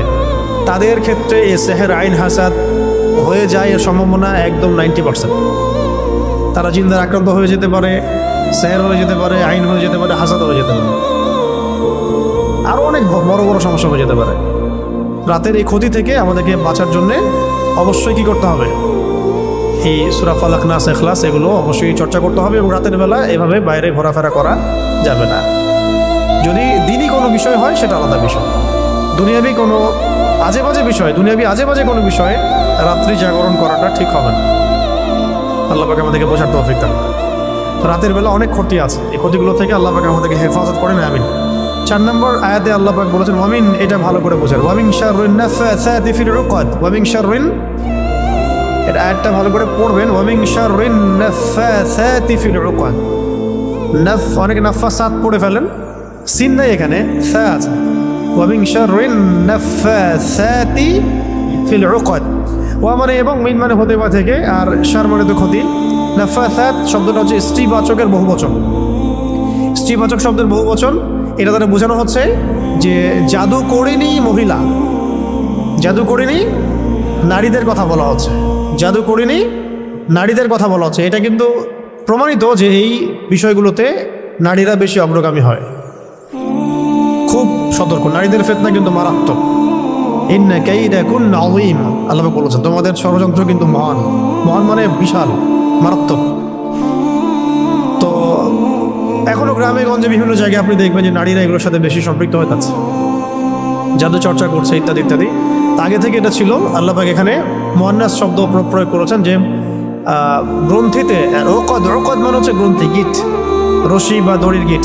তাহলে আয়াতের অর্থ হচ্ছে যে গ্রন্থিতে ফুৎকার দানকারী, মানে ফু দেয়, যে ফু দেওয়া, গ্রন্থিতে মানে গিটে ফুৎকার দানকারিনী নারীদের অনিষ্ট থেকে বোঝানো হচ্ছে এমন জাদু করেনি মহিলাদেরকে যারা গিটের মধ্যে ফু দিয়ে দিয়ে জাদু করে। বুঝতে পারছি? এমন নারীদের অনিষ্ট থেকে আল্লাহ পাক আমাদেরকে আশ্রয় যেতে বলছেন যারা গিটের মধ্যে ফু দিয়ে দিয়ে দিয়ে জাদু করে। ঠিক নবী সাল্লাল্লাহু আলাইহি ওয়াসাল্লামের ক্ষেত্রে কী হয়েছিল? এই 11টা গিট দেওয়া হয়েছিল, চুলে 11টা গিট দেওয়া হয়েছিল। এই চুলের কথা বলতে গিয়ে একটা কথা মাথায় আসছিল, তখন ভুলে গেছিলাম। এই যেখানে সেখানে সেলুনে যে চুল কাটি আমরা, এইগুলোতে একটু ঝুঁকি আছে। মানে চুলগুলো কখন কোথায় কি হচ্ছে, আপনার কোন দুশ্মন আপনার চুল নিয়ে চলে যাবে, আপনি তো টের পাচ্ছেন না। ব্যাপারটা বুঝতে পারছেন? তো এর বড় বড় ওলামায়ে কেরাম যারা আমি আগে দেখেছি, শুনেছি যে তারা কিন্তু বাসায় চুল কাটতেন এবং চুল মাটিতে পুঁতে ফেলতেন, কাউকে দিতেন না, দেখতে দিতেন না। কে জানে আবার শত্রুতা করে কেউ যদি চুল নিয়ে চলে যায়, আপনার শত্রু টানেভাবে থাকতে পারে, আপনি তো বুঝতে পারবেন না। তো যাই হোক, এত বেশি আবার ভয়ের কিছু নাই, কিন্তু ব্যাপারটা কনসিয়াসনেস থাকা দরকার যে চুল মেয়েরাও যেখানে সেখানে ফেলে দিচ্ছে। জাদুর চুল দিয়ে করা যায় আর কি, করেও সাধারণত। চুল দিয়ে করলে মাথায় ইফেক্ট হবে। আবার অনেক সময় দেখা যায়, আমরা দেখেছি যে মেয়েরা চুল বিক্রি করতেছে। গ্রাম অঞ্চলে দেখবেন, খেয়াল করে চুলগুলো কালেক্ট করে বিক্রি করে তারা, আবার পরচুলা বানায় সেগুলো দিয়ে। মারাত্মক, এগুলো ডেঞ্জারাস কাজ আর কি, যে কোনো সময় ক্ষতিগ্রস্ত হয়ে যেতে পারে। তো এখানে বোঝানো হচ্ছে যে এই গ্রন্থিতে ফুৎকার দানকারিনী মহিলাদের অনিষ্ট থেকে আমি আশ্রয় প্রার্থনা করছি। ঠিক আছে? আর শেষের আয়াতে বলা হচ্ছে ওয়া মিন শাররি হাসিদিন ইযা হাসাদ। ওয়া মানে এবং, মিন মানে হতে, আগে জানলেন। শার মানে কি? ক্ষতি। হাসিদ মানে হিংসুক। হাসিদ মানে হিংসুক, মানে যে হিংসা করে। ইসমে ফাইল এটা, যে হিংসা করে। ইযা মানে যখন, হাসাদা মানে সে হিংসা করে। মানে হিংসুকের অনিষ্ট থেকে যখন সে হিংসা করে, হিংসুকের অনিষ্ট থেকে যখন সে হিংসা করে। হিংসা ঈর্ষা কিন্তু এক না। যেমন একজনের মাশাআল্লাহ সম্পত্তি আছে, আপনি আকাঙ্ক্ষা করছেন যে আমারও যদি হতো, আমিও আল্লাহর পথে দান করতাম। এটা ঈর্ষা করা, এটা বৈধ জায়েজ। কিন্তু আপনি এভাবে যদি চিন্তা করেন যে ওর সম্পদ ধ্বংস হয়ে যাক, ওর এই মানে অবস্থান ধ্বংস হয়ে যাক, আল্লাহ পাক তাকে বড় করতেছেন কেন? তার গা জ্বলতেছে, সে কিভাবে বড় হয়ে গেল? গা জ্বলতেছে। এগুলো হচ্ছে হিংসা। এটা তো নিজে বোঝাই যায়, নিজের বিবেকই বলে দেয় যে সে হিংসা করছে কিনা। হিংসা করার সাথে সাথে নুন নষ্ট হয়ে যায়। হিংসার আগুন বলে না, হিংসার অনল বলে না কথা একটা, ঈর্ষার অনল, হিংসার অনল। আসলে ব্যাপারটা অনলই, আগুনই। হাদিসের মধ্যে এসেছে, যদি কোনো ব্যক্তি হিংসা করে, একজন ব্যক্তি কাউকে হিংসা করে, তাহলে তার নেক আমলগুলো ধ্বংস হয়ে যায়, ঠিক যেইভাবে আগুন কাঠকে খেয়ে ফেলে। আগুন যেভাবে কাঠকে খেয়ে ফেলে, এইভাবে হিংসা নেক আমলকে খেয়ে ফেলে। তাই যখন কেউ হিংসা যদি কেউ করে ফেলি, আল্লাহ না করুক, আমাদেরকে আল্লাহ পাক এখান থেকে হেফাজত করেন, যদি কেউ করে ফেলে, আপনি নিজেই বুঝতে পারবেন যে আপনার ভিতরটা জ্বলতেছে। এটা কিসের আগুনে জ্বলতেছে? হিংসার আগুনে জ্বলতেছে। এবং এই জ্বলা থেকে দাড়ি টুপিওয়ালা মানুষটাও বাদ দেয়। ঠিক আছে? কোনো কোনো ক্ষেত্রে অগ্রগামীও হইতে পারে, বেশি জ্বলে। অনেকের বেশি জ্বলে না, বেশি জ্বলে। তো হিংসা থেকে বাঁচতে হবে। আরেকটা হচ্ছে, যদি কেউ আপনাকে হিংসা করে, আপনি হিংসা করেন না কাউকে, কিন্তু অন্যরা আপনাকে হিংসা করতেছে, এটার জন্য আপনি কখনোই গুনাহগার না। কিন্তু এই যে হিংসা আপনাকে করতেছে মানুষ, এটারও ইফেক্ট আপনার উপর আসতে পারে যদি আপনি প্রোটেক্টেড না থাকেন। কারণ এটা একটা আগুন, যে জ্বলবে তাকেও তো জ্বালাবেই, আশেপাশে দাঁড়ায় থাকলে সেও জ্বলবে, বা তার উপরে আগুনের তাপ গিয়ে পড়বে। অতএব ওই আগুনের তাপ থেকে বাঁচার জন্য ঢাল লাগবে। কি লাগবে? এই ঢাল বা সুরক্ষাই হচ্ছে আমাদের এই সূরাগুলা, দোয়াগুলা, আমাদের আজকারগুলা, আমাদের নামাজ, আমাদের তিলাওয়াত, এগুলো হচ্ছে আমাদের প্রোটেকশন। তাহলে এই হলো মূলত সূরা ফালাকের 5টা আয়াতের অর্থ। এই 5টা আয়াতে আমরা জানতে পারলাম যে আল্লাহ পাক আমাদেরকে বলেছেন, মানে নবীকে বলেছেন, মানে আমাদেরকে বলেছেন যে বলো আমি আশ্রয় প্রার্থনা করছি সকালে রবের নিকটে। সকালে রব কেন? যিনি সমস্ত অন্ধকার দূর করে দেন। মিন শাররি মা খালাক, তিনি যত কিছু সৃষ্টি করেছেন সমস্ত কিছুর ক্ষতি থেকে। আর ওয়া মিন শাররি গাসিকিন ইযা ওয়াকাব, খাস করে এই রাতের ক্ষতি থেকে যখন সেটা গভীর হয়, রাতের ক্ষতি থেকে যখন সেটা গভীর হয়। আর এবং গ্রন্থিতে ফুৎকার দানকারিণী মহিলাদের অনিষ্ট থেকে, জাদুকরিণী নারীদের অনিষ্ট থেকে, এবং হিংসুকের অনিষ্ট থেকে যখন সে হিংসা করে। এই 5টা আয়াতে এই কয়েকটা বিষয় আছে। কয়টা বিষয় আছে তাহলে?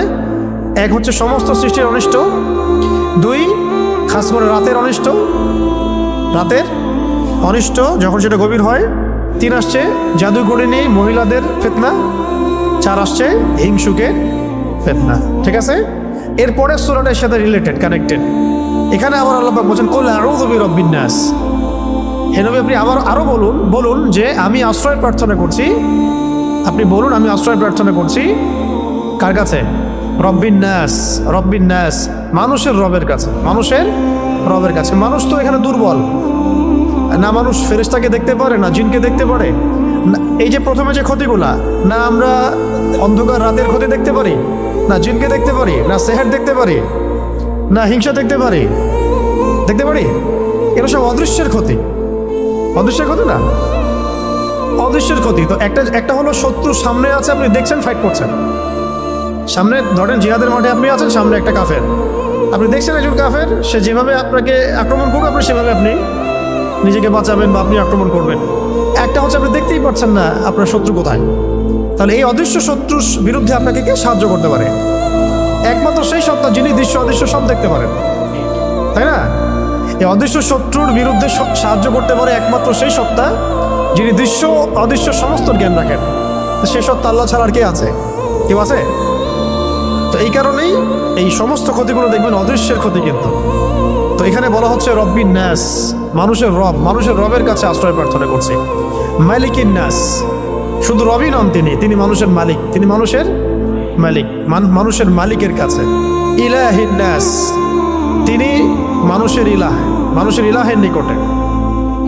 3টা কথা, 3টা সম্বোধন বিশেষণ আসলো এখানে। কুল বলুন হে নবী আউযু আমি আশ্রয় প্রার্থনা করছি বিরব্বিন নাস, মানুষের রবের নিকটে, মালিকিন নাস, মানুষের মালিকের নিকটে, ইলাহিন নাস, মানুষের ইলাহের নিকটে। কয়টা বিশেষণ? আল্লাহ পাকের বিশেষণ হচ্ছে এখানে রব্বিন নাস, মালিকিন নাস, ইলাহিন নাস। আর এর আগের সূরা আছে কি? রব্বিল ফালাক। 4টা বিশেষণ আসছে এখানে, তাই না? আচ্ছা, কি থেকে এতগুলো সম্বোধন করে কি থেকে আশ্রয় চাচ্ছি? আগে তো একটা সম্বোধন করা হয়েছে, বলে আউযু বিরব্বিল ফালাক, একটা বিশেষণ বলে বাকি 4টা থেকে আশ্রয় প্রার্থনা করা হয়েছে। এখন 3টা বিশেষণ আসলো এখানে। 3টা বিশেষণ আসা মানে একটা শক্তিশালী শত্রু আমার পিছনে আছে যার থেকে আমরা আশ্রয় চাচ্ছি। সেটা কি? সেটা হলো মিন শাররিল ওয়াসওয়াসিল খান্নাস। মিন শাররিল ওয়াসওয়াসিল খান্নাস, এইটা যার মধ্যে, এই রোগ যার মধ্যে আছে বা এটা যাকে ধরেছে তার আর কোনো রোগের দরকার নেই।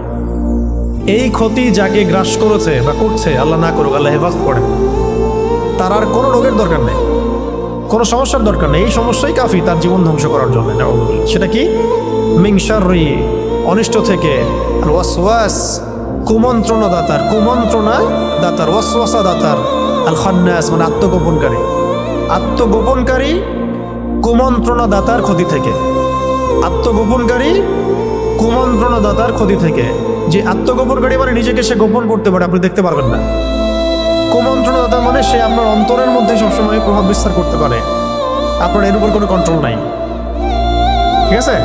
আর অন্তরের উপর যদি শয়তান কন্ট্রোল নিয়ে নেয়, ওয়াসওয়াসা দিতে থাকে, তাহলে সেই ব্যক্তির পক্ষে ভালো কাজ করতে থাকলেও দেখা যায় সে ওয়াসওয়াসা রোগে ভুগতে থাকে।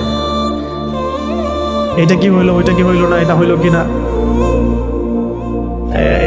এটা এটা ঠিক হচ্ছে কিনা, ওইটা ঠিক হচ্ছে কিনা, ভালো একটা কাজ করতেছে কিন্তু ওয়াসওয়াসা। এটা তো ভালোর কথা বললাম, আর খারাপ তো সারা ওয়াসওয়াসা আসতেই থাকে মাথার মধ্যে। পাপের ওয়াসওয়াসা, মানুষের ক্ষতির ওয়াসওয়াসা, হিংসার ওয়াসওয়াসা, হ্যাঁ, গোপন পাপের ওয়াসওয়াসা, অলসতা, আল্লাহর আদেশ অমান্য করার ওয়াসওয়াসা, অবাধ্যতার ওয়াসওয়াসা। এটা যাকে গ্রাস করেছে আর কি, এই ওয়াসওয়াসুল খান্নাস, তার আর কোনো ক্ষতির দরকার না, এটাই তার জীবন ধ্বংস করতে পারে।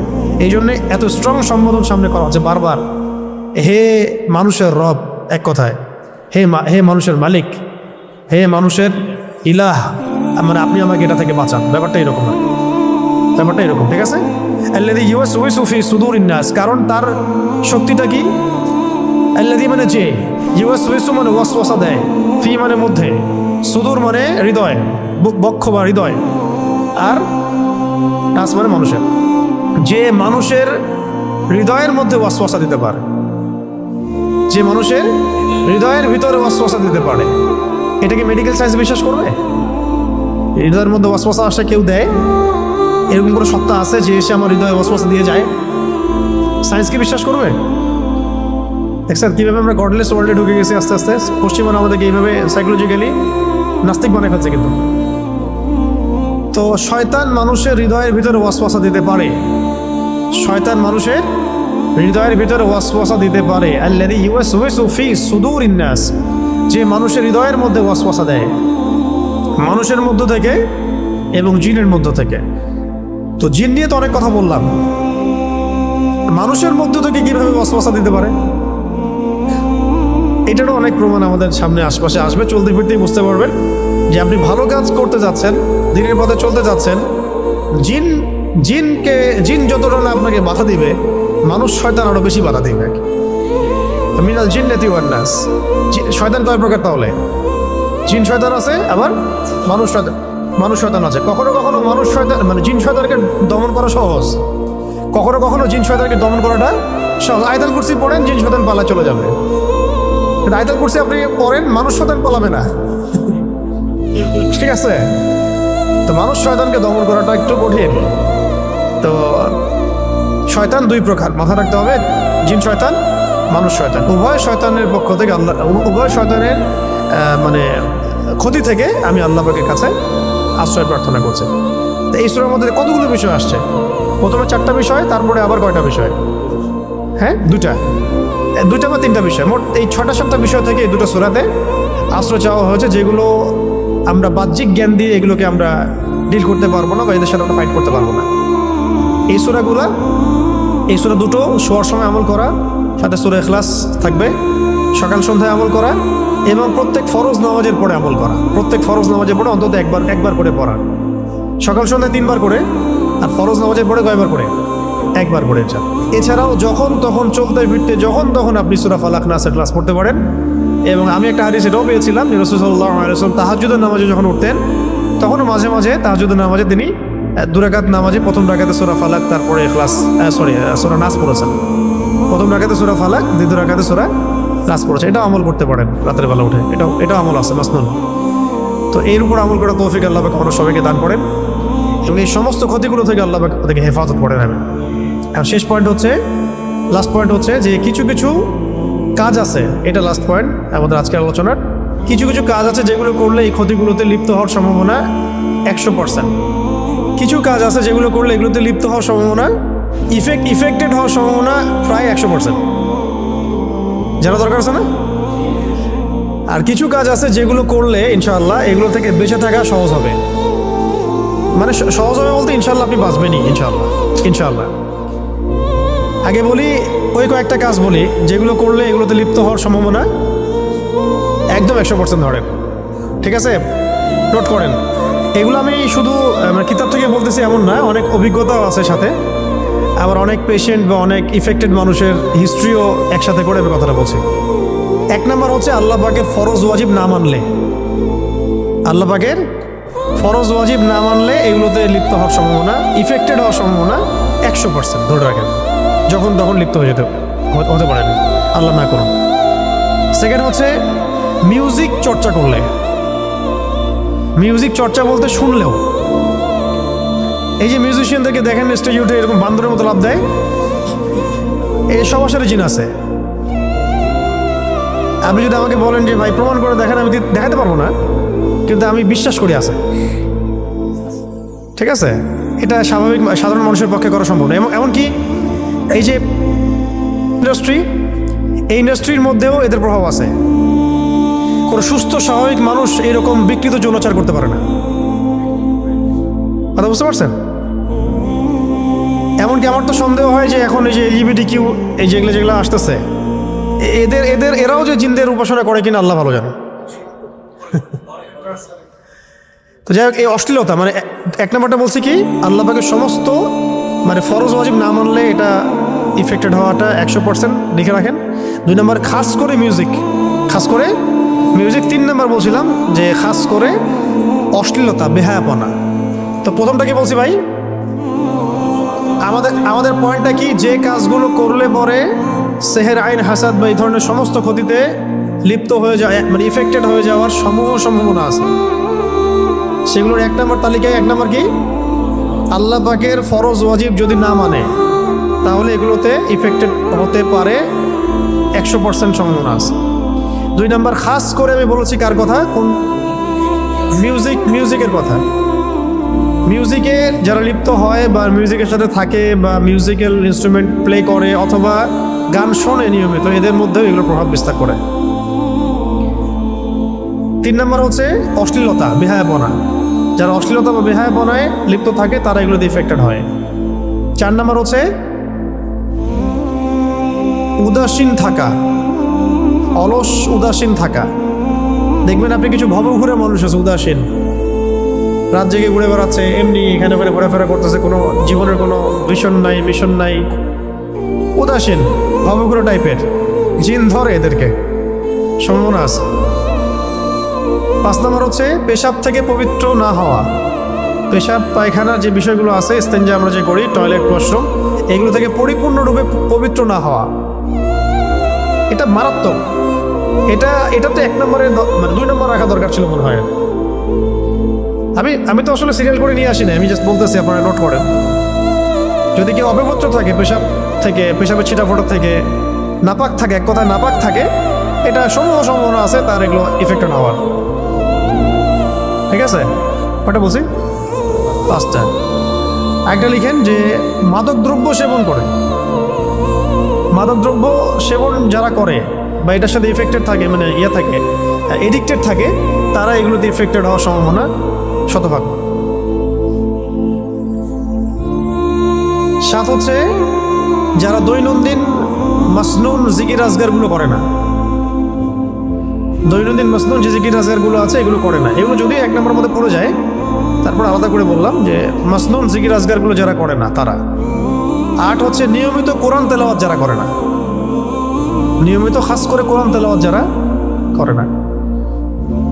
9 নম্বর যেসব নারীরা বেহায়ের মতো বাইরে বেপর্দায় চলাফেরা করে, তারা তো নিজেরা ইফেক্টেড হয়, অন্যকে ইফেক্টেড করে। তারা নিজেরা তো ইফেক্টেড হয়ই, অন্যদেরকে ইফেক্টেড করে। এটা হাদিসই আছে, যখন এরকম কোনো মেয়ে বেপর্দায় বাইরে বের হয়, শয়তান তার পিছু নেয় এবং অন্য পুরুষের চোখে তাকে সুন্দর করে উপস্থাপন করে। শয়তান, যদিও সে মোটেই সুন্দর না, কিন্তু শয়তান তাকে সুন্দর করে উপস্থাপন করছে, সে খুব সুন্দর। এটা আপনার চোখে একটা ভ্রম সৃষ্টি হচ্ছে। কে করছে এটা? শয়তান। সুবহানাল্লাহ, ভাবা যায়? তাহলে শয়তানের একটা বড় অস্ত্র বেহায়া নারীরা, বেপর্দা নারীরা। তো আমাদের সমসাময়িক সময়ে তসলিমা নাসরিন শয়তানের একটা বড় অস্ত্র, এবং ওর যারা অনুসারী আছে, আসতেছেন কেন? এরা শয়তানের সবচেয়ে বড় বড় অস্ত্রগুলোর মধ্যে একটা। আরেকটা হচ্ছে, কটা বলছে? 9টা না 10টা?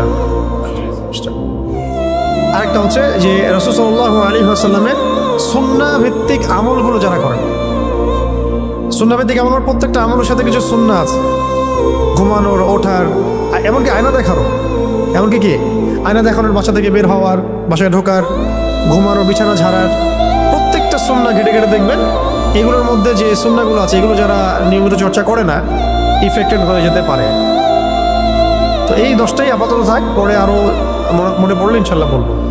কয়টা বলছি? একটা একটা করে বলেন দেখি। একটা হচ্ছে আল্লাহ পাকের ফরজ ওয়াজিব যারা মানে না, এখানে আমি সুন্নাত মুস্তাহাবকে নিয়ে আসি না, শুধু ফরজ ওয়াজিবের কথা বলেছি। যেমন একজন ধরেন নামাজ পড়ে না, ও যদি এসে বলে আমাকে রুকিয়া করে দেন, আমার এই সমস্যা মনে হচ্ছে, তার তো আসলে রুকিয়ার দরকার নেই, তার দরকার নামাজে। তার দরকার কি? নামাজের সমাধান হবে ইনশাআল্লাহ। 2 নম্বর কি বলেছি, খাস করে মিউজিকের কথা। এটা মারাত্মক ডেঞ্জারাস জিনিস। যারা মিউজিক নিয়ে যারা পড়ে থাকে ইফেক্টেড হবেই হবে।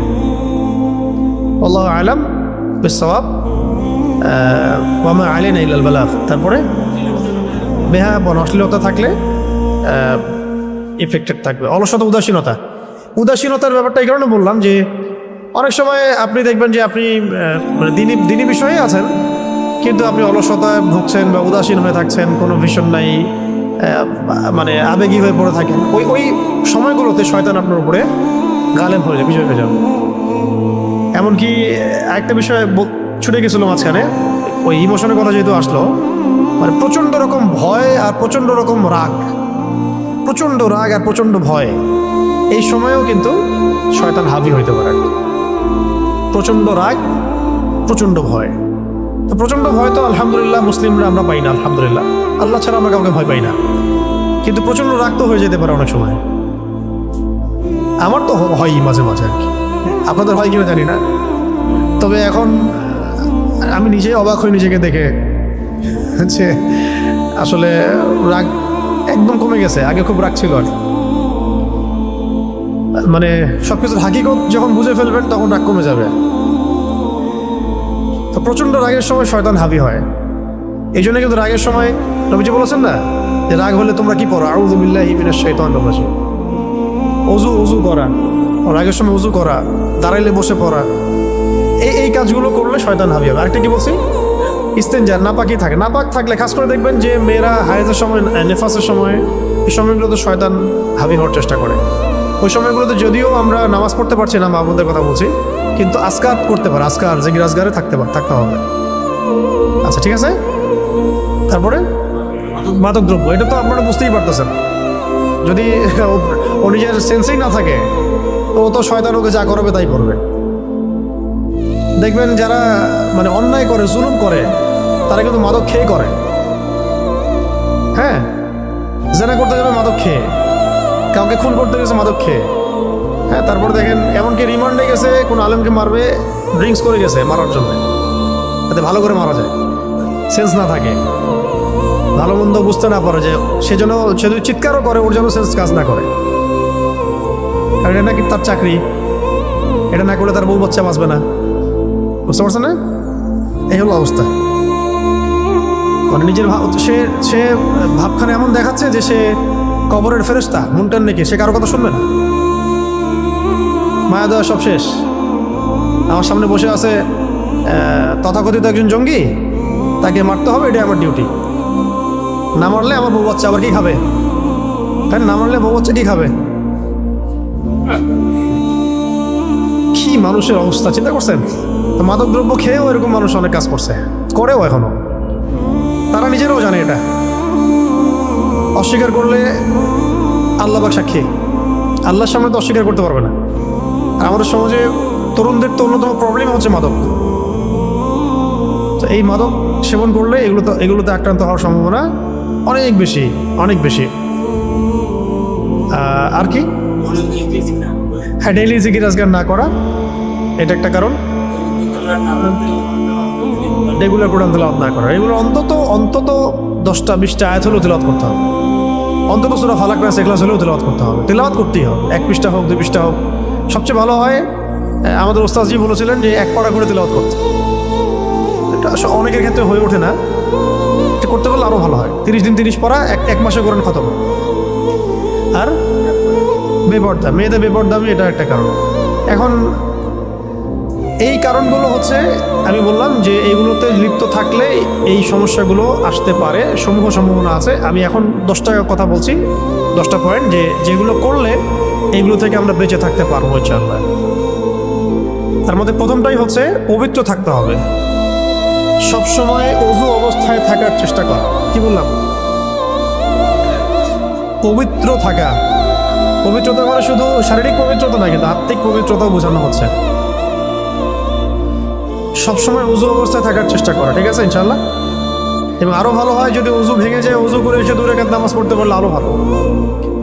এটা বেলাল রাদিয়াল্লাহু আনহুর সুন্নাহ ছিল, মনে আছে? যখনই আমাদের নবীজি জান্নাতে যেতেন, আল্লাহ পাক তাকে জান্নাতে দেখাতেন, তখন দেখতেন বেলাল রাদিয়াল্লাহু আনহু সামনে সামনে হাঁটার যে শব্দ এটা পাওয়া যাচ্ছে। ভাবা যায় এটা কোন আমলের বদৌলতে, বরকতে? তাহিয়াতুল ওযু। এটা ভালো হয়, 1 নম্বর। 2 নম্বর হচ্ছে যে কোনো অবস্থাতেই সকাল সন্ধ্যার জিকির না ছাড়া। এটা যদিও ওখানে বলছি, আবার বলতেছি, সকাল সন্ধ্যার জিকির কোনো অবস্থায় না ছাড়া। যেমন কিছু কমন জিকির আছে, যেমন আয়াতুল কুরসি, হ্যাঁ, তারপরে বিসমিল্লাহিল্লাযী লা ইয়াদুররু মা ইসমিহি শাইউন ফিল আরদ ওয়ালা ফিস সামাই ওয়া হুয়াস সামিউল আলিম। আচ্ছা, আউযু বিকালিমাতিল্লাহি তাম্মাতি মিন শাররি মা খালাক। কত দোয়া আছে, সূরা ফালাক, নাস, ইখলাস আছে, হ্যাঁ, সাইয়্যিদুল ইস্তিগফার আছে, মানে আছে তো অনেক। একটা তো নাম বলতে পারবো না, কিন্তু ওইটা নিয়ে আলাদা দার্স করা যাবে। আমরা চেষ্টা করবো দোয়ারও একটা সিরিজ আসুক, একটা করে দোয়া নিয়ে আলোচনা হবে ইনশাআল্লাহ। হ্যাঁ, তো এরকম সকাল সন্ধ্যার বহু মাসনুন জিকির আজকার আছে, এগুলো কোনো অবস্থায় না ছাড়া। এগুলো করলে ইনশাআল্লাহ আপনাকে এই সমস্যাগুলো ইনশাআল্লাহ কোনো ক্ষতি করতে পারবে না। কেউ যদি আপনার এগেনস্টে এরকম কোনো কাজ করেও, কুফরি করে, বান মারে, বা জাদুটোনা করে, বা সেহের আইন হাসাদ, এগুলোতে আপনাকে কষ্ট দেওয়ার চেষ্টা করে, সাময়িক কিছু আপনার মানে একটু অসুস্থতা হতে পারে, আপনি ঠিক হয়ে যাবেন ইনশাআল্লাহ। ঠিক আছে? 3 নম্বর হচ্ছে খাস করে রাতের আমলগুলোতে গুরুত্ব দেওয়া। রাতের আমল বলতে বোঝাচ্ছি এই সন্ধ্যার পর থেকে যে রাতের জিকির আজগারগুলো আছে, সূরা মুলক, সূরা পারলে সূরা ওয়াকিয়া, পারলে সূরা কাফিরুন অবশ্যই, এছাড়াও সূরা বাকারার শেষের 2-3টা আয়াত, সূরা আল ইমরানের শেষে 10টা আয়াত, এগুলো গুরুত্ব দেওয়া রাতের আমল।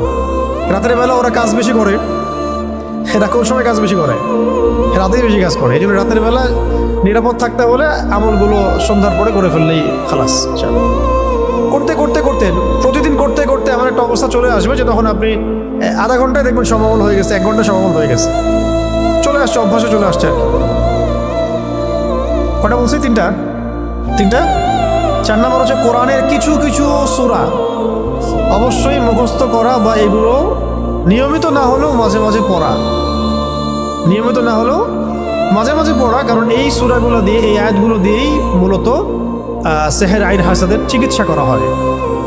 ঠিক আছে? অনেকে বলেন না যে কোন কোন আয়াতগুলা বা কোন কোন সূরাগুলা আমাদেরকে একটু শিখায় দেন, বলে দেন যে এগুলো দিয়ে চিকিৎসা করা যায় কিনা। চিকিৎসা এগুলো সেলফ নিজেই করতে পারবেন আপনি।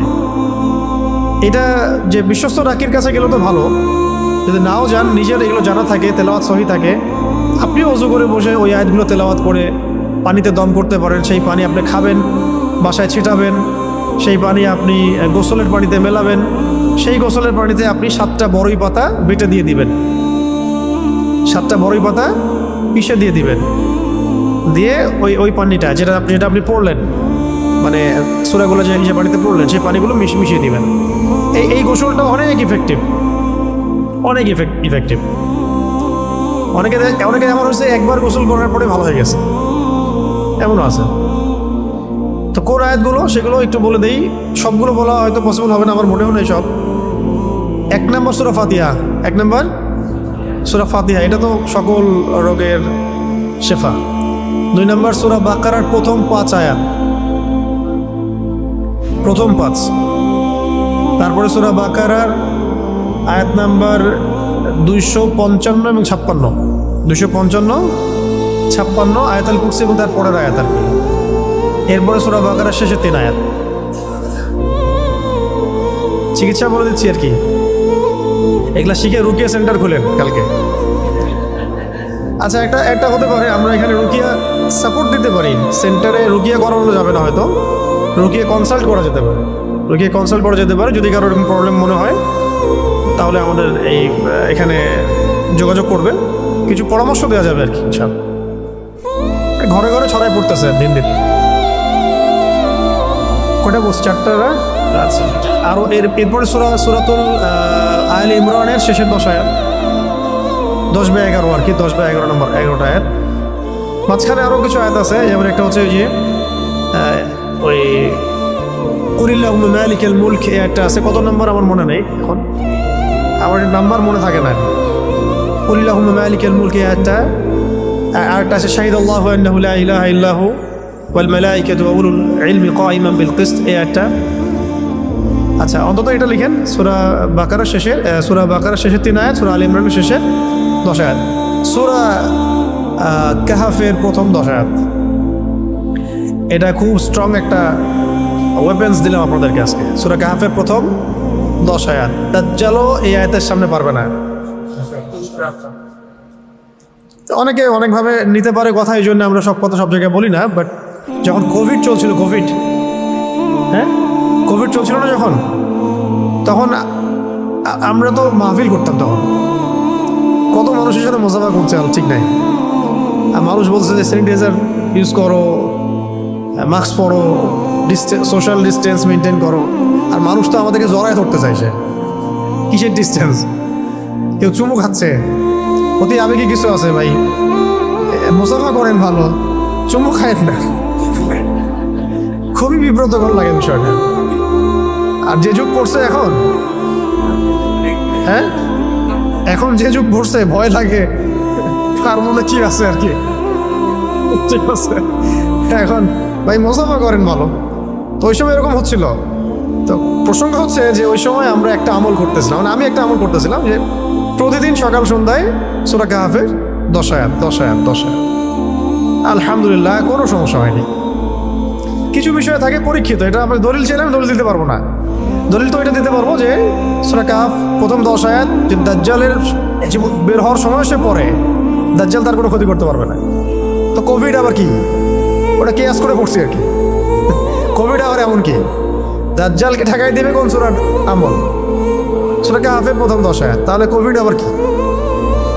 তো এর মানে এই না যে আমরা চিকিৎসা নিব না, চিকিৎসাও নিব, আধ্যাত্মিক আইসোলেশনও নিব ইনশাআল্লাহ। এরপরে আছে সূরা কাহাফের শেষের 10 আয়াত। সূরা কাহাফের শেষের 10 আয়াত।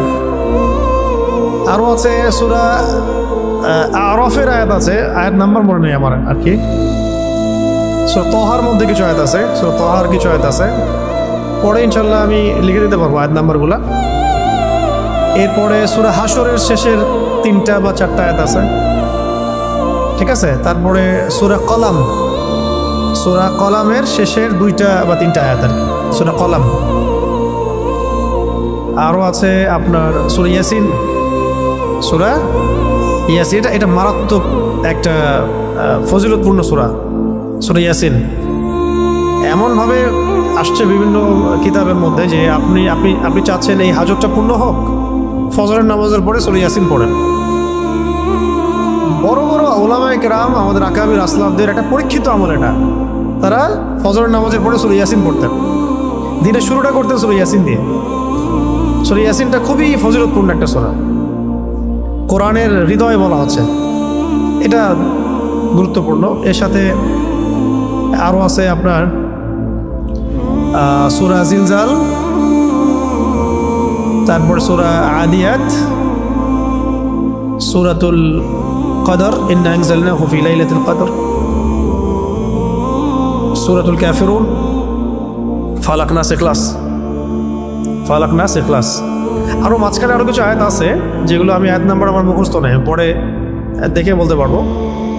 তো এইগুলো যদি আপনারা পড়েন, যদি কারো মনে হয় যে আমার সমস্যা হচ্ছে বা আমার পরিবারে কারোর সমস্যা হচ্ছে, বা এরকম সন্দেহ হচ্ছে, ওয়াসওয়াসা রোগ আসতেছে, অথবা মনে হচ্ছে আপনি সেহরে আক্রান্ত হচ্ছেন কিনা, কোনো রকম অস্বাভাবিকতা ফিল করলে আপনি এগুলোর উপর আমল করতে পারেন। এগুলো পড়ে নিজের গায়ে দম করতে পারেন, পানিতে পড়ে সেই পানিতে ফু দিয়ে সেই পানি পানও করতে পারেন। এই পানি আপনার ঘরে ছিটাতেও পারেন, এবং এই পানি দিয়ে আপনি গোসল করতে পারেন। গোসল করতে গেলে খেয়াল রাখবেন ওখানে বড়ই পাতা 7টা বেটে দিয়ে দিবেন, ব্যাস। ইনশাআল্লাহ এই আমলগুলো করলে আশা করা যায় কি হবে, এই সেহের আইন হাসাদের বিষয়গুলো থেকে আমরা নিরাপদ থাকতে পারবো আশা করি ইনশাআল্লাহ। আমার হচ্ছে আল্লাহ পাকের বুজুর্গ কোনো ওলি বা শায়েখের সাথে সম্পর্ক রাখে। আল্লাহ পাকের মাকবুল বুজুর্গ কোনো আল্লাহর ওলি বা শায়েখের সাথে সম্পর্ক রাখা, নিসবত রাখা, সম্ভব হলে বায়াত করে ফেলা। জি, সম্ভব হলে বায়াত করে থাকা, মানে এটা এটা এই কারণে ভালো, এটা ফরজ না, এটা ফরজ কোনো বিষয় না, মুস্তাহাব হতে পারে, মুস্তাহাব বিষয়। এটা ভালো এই কারণে যে আপনি একজনের গার্ডিয়ানশিপে থাকবেন, যে কোনো প্রবলেম আপনি তার সাথে ডিসকাস করতে পারবেন, ডিল করতে পারবেন, এবং এটা তার উপর জিম্মেদারি হয়ে দাঁড়াবে আপনাকে ইসলাহ করা, আপনার সংশোধন করা বা আপনার সমস্যাগুলো দেখা। এটা যদিও অনেক বেদাতিরা এখন নিয়ে এটাকে মিসইউজ করতেছে, কিন্তু এটা একটা সুন্নাহ, একটা মুস্তাহাব তরিকা ছিল শুরু থেকে। প্রত্যেক বড় বড় ওলামা একরাম আকাবিরগণ আসলাফগণ এই সিলসিলার মধ্য দিয়ে আসতেন। সবারই শাইখ ছিল, সবারই ওস্তাদ ছিল, সবারই কোনো না কোনো আল্লাহর ওলির সাথে নিসবত ছিল, এমনকি আমাদের ওলামায়ে দেওবন্দেরও সবারই। এখন এই যুগে এসে এগুলা অনেকেই একা একা সবাই পণ্ডিত হয়ে যাচ্ছে, এটা ভালো হচ্ছে না। এটা আমাকে বাংলাদেশের গ্র্যান্ড মুফতি নামে খ্যাত যিনি ওস্তাজ, তিনিও আমাকে বলেছিলেন যে সেহর আইন হাসাদের এগুলো সমস্যা। আমি জিজ্ঞেস করছিলাম যে অনেকে জিজ্ঞাসা করে যে এগুলো থেকে বাঁচার মুনাসিব আমল কি মনে করেন আপনি? তো উনি আমলের কথা না বলে বললেন যে আল্লাহর কোনো অলির সাথে সম্পর্ক রাখা। অনেকদিন আগের কথা, তো এখন আমরা বুঝতে পারতেছি আসলে এটা কতটা জরুরি। তো এরপরে 6 হচ্ছে যে জামাতে নামাজের পাবন্দি করা খুব জরুরি। জামাতে নামাজের পাবন্দি করা। 7টা হয়েছে। 7 তাহাজ্জুদের সলাত পড়া, তাহাজ্জুদের সলাত পড়া। তাহাজ্জুদের সলাতে বেশি বেশি দোয়া করা যায় এবং ওই সময় দোয়া কবুল হয়, এবং এই সময় আপনি যা চাবেন তাই পাবেন ইনশাআল্লাহ, যদি আপনার আকীদা ঠিক থাকে, রিজিক হালাল হয়। 8 নম্বর হলো যে আল্লাহ পাকের কাছে বেশি বেশি দোয়া করতে থাকা, আল্লাহ পাকের কাছে বেশি থেকে বেশি দোয়া করা, নামাজে দোয়া করা, নামাজের বাইরে দোয়া করা, দোয়ার বই প্রয়োজনে সারাদিন পড়বেন। একটা সময় পেয়েছেন, 1 ঘন্টা ফ্রি আছেন, আপনি মুনাজাতে মাকবুল বইটা নিয়ে পড়ে ফেলেন। অনেক দোয়া আছে, দোয়া পড়তে থাকলেও তো দোয়া করাই হচ্ছে। দোয়া মানে আল্লাহর সাথে আপনার কানেক্টিভিটি থাকলো, এবং এটা আপনার মনের মধ্যে শান্তি নিয়ে এসে দিবে, ঠিক আছে? তখন দেখবেন আপনি রিল্যাক্স আছেন, কুল। আরেকটা বিষয় মাথায় আসতেছিল, কয়টা বলছি? 9টা না? গোপন দান সৎকা করা। কি করা? এটা মারাত্মক মারাত্মক অস্ত্র। শুধু আল্লাহ দেখবে না, আর কেউ দেখবে না। এমন দান সৎকা করেন শুধু আল্লাহ দেখবে, কেউ দেখবে না। এমন কিছু গোপন আমল করেন যেটা শুধু আল্লাহ দেখবে আর কেউ দেখবে না। ওই আমলটার ওসিলা করে যদি কেউ আল্লাহ পাকে এসে দোয়া করে, আল্লাহ আমার এই সমস্যাটা আল্লাহ তুমি দূর করে দাও, ইনশাআল্লাহ দূর হয়ে যাবে। পরীক্ষিত আমল গোপন দান সৎকা করা। তো এই 10টা বিষয় আজকে বললাম। ইনশাআল্লাহ আরও কোনো দিন যদি মনে পড়ে, আরও তো দার্স হতে থাকবে ইনশাআল্লাহ, আমরা বলতে থাকবো ইনশাআল্লাহ। বাকি এই 10টা বিষয় বললাম, যে 10টা বিষয়ে আমাদেরকে কি করবে? নিরাপদ রাখবে, প্রোটেক্টেড রাখবে। আর 10টা কাজ করা যাবে না, এটা মুখস্থ করে নেন আপনারা। তো অনলাইনে যাবে হয়তো ভিডিওটা, তখন আপনারা দেখতে পারবেন।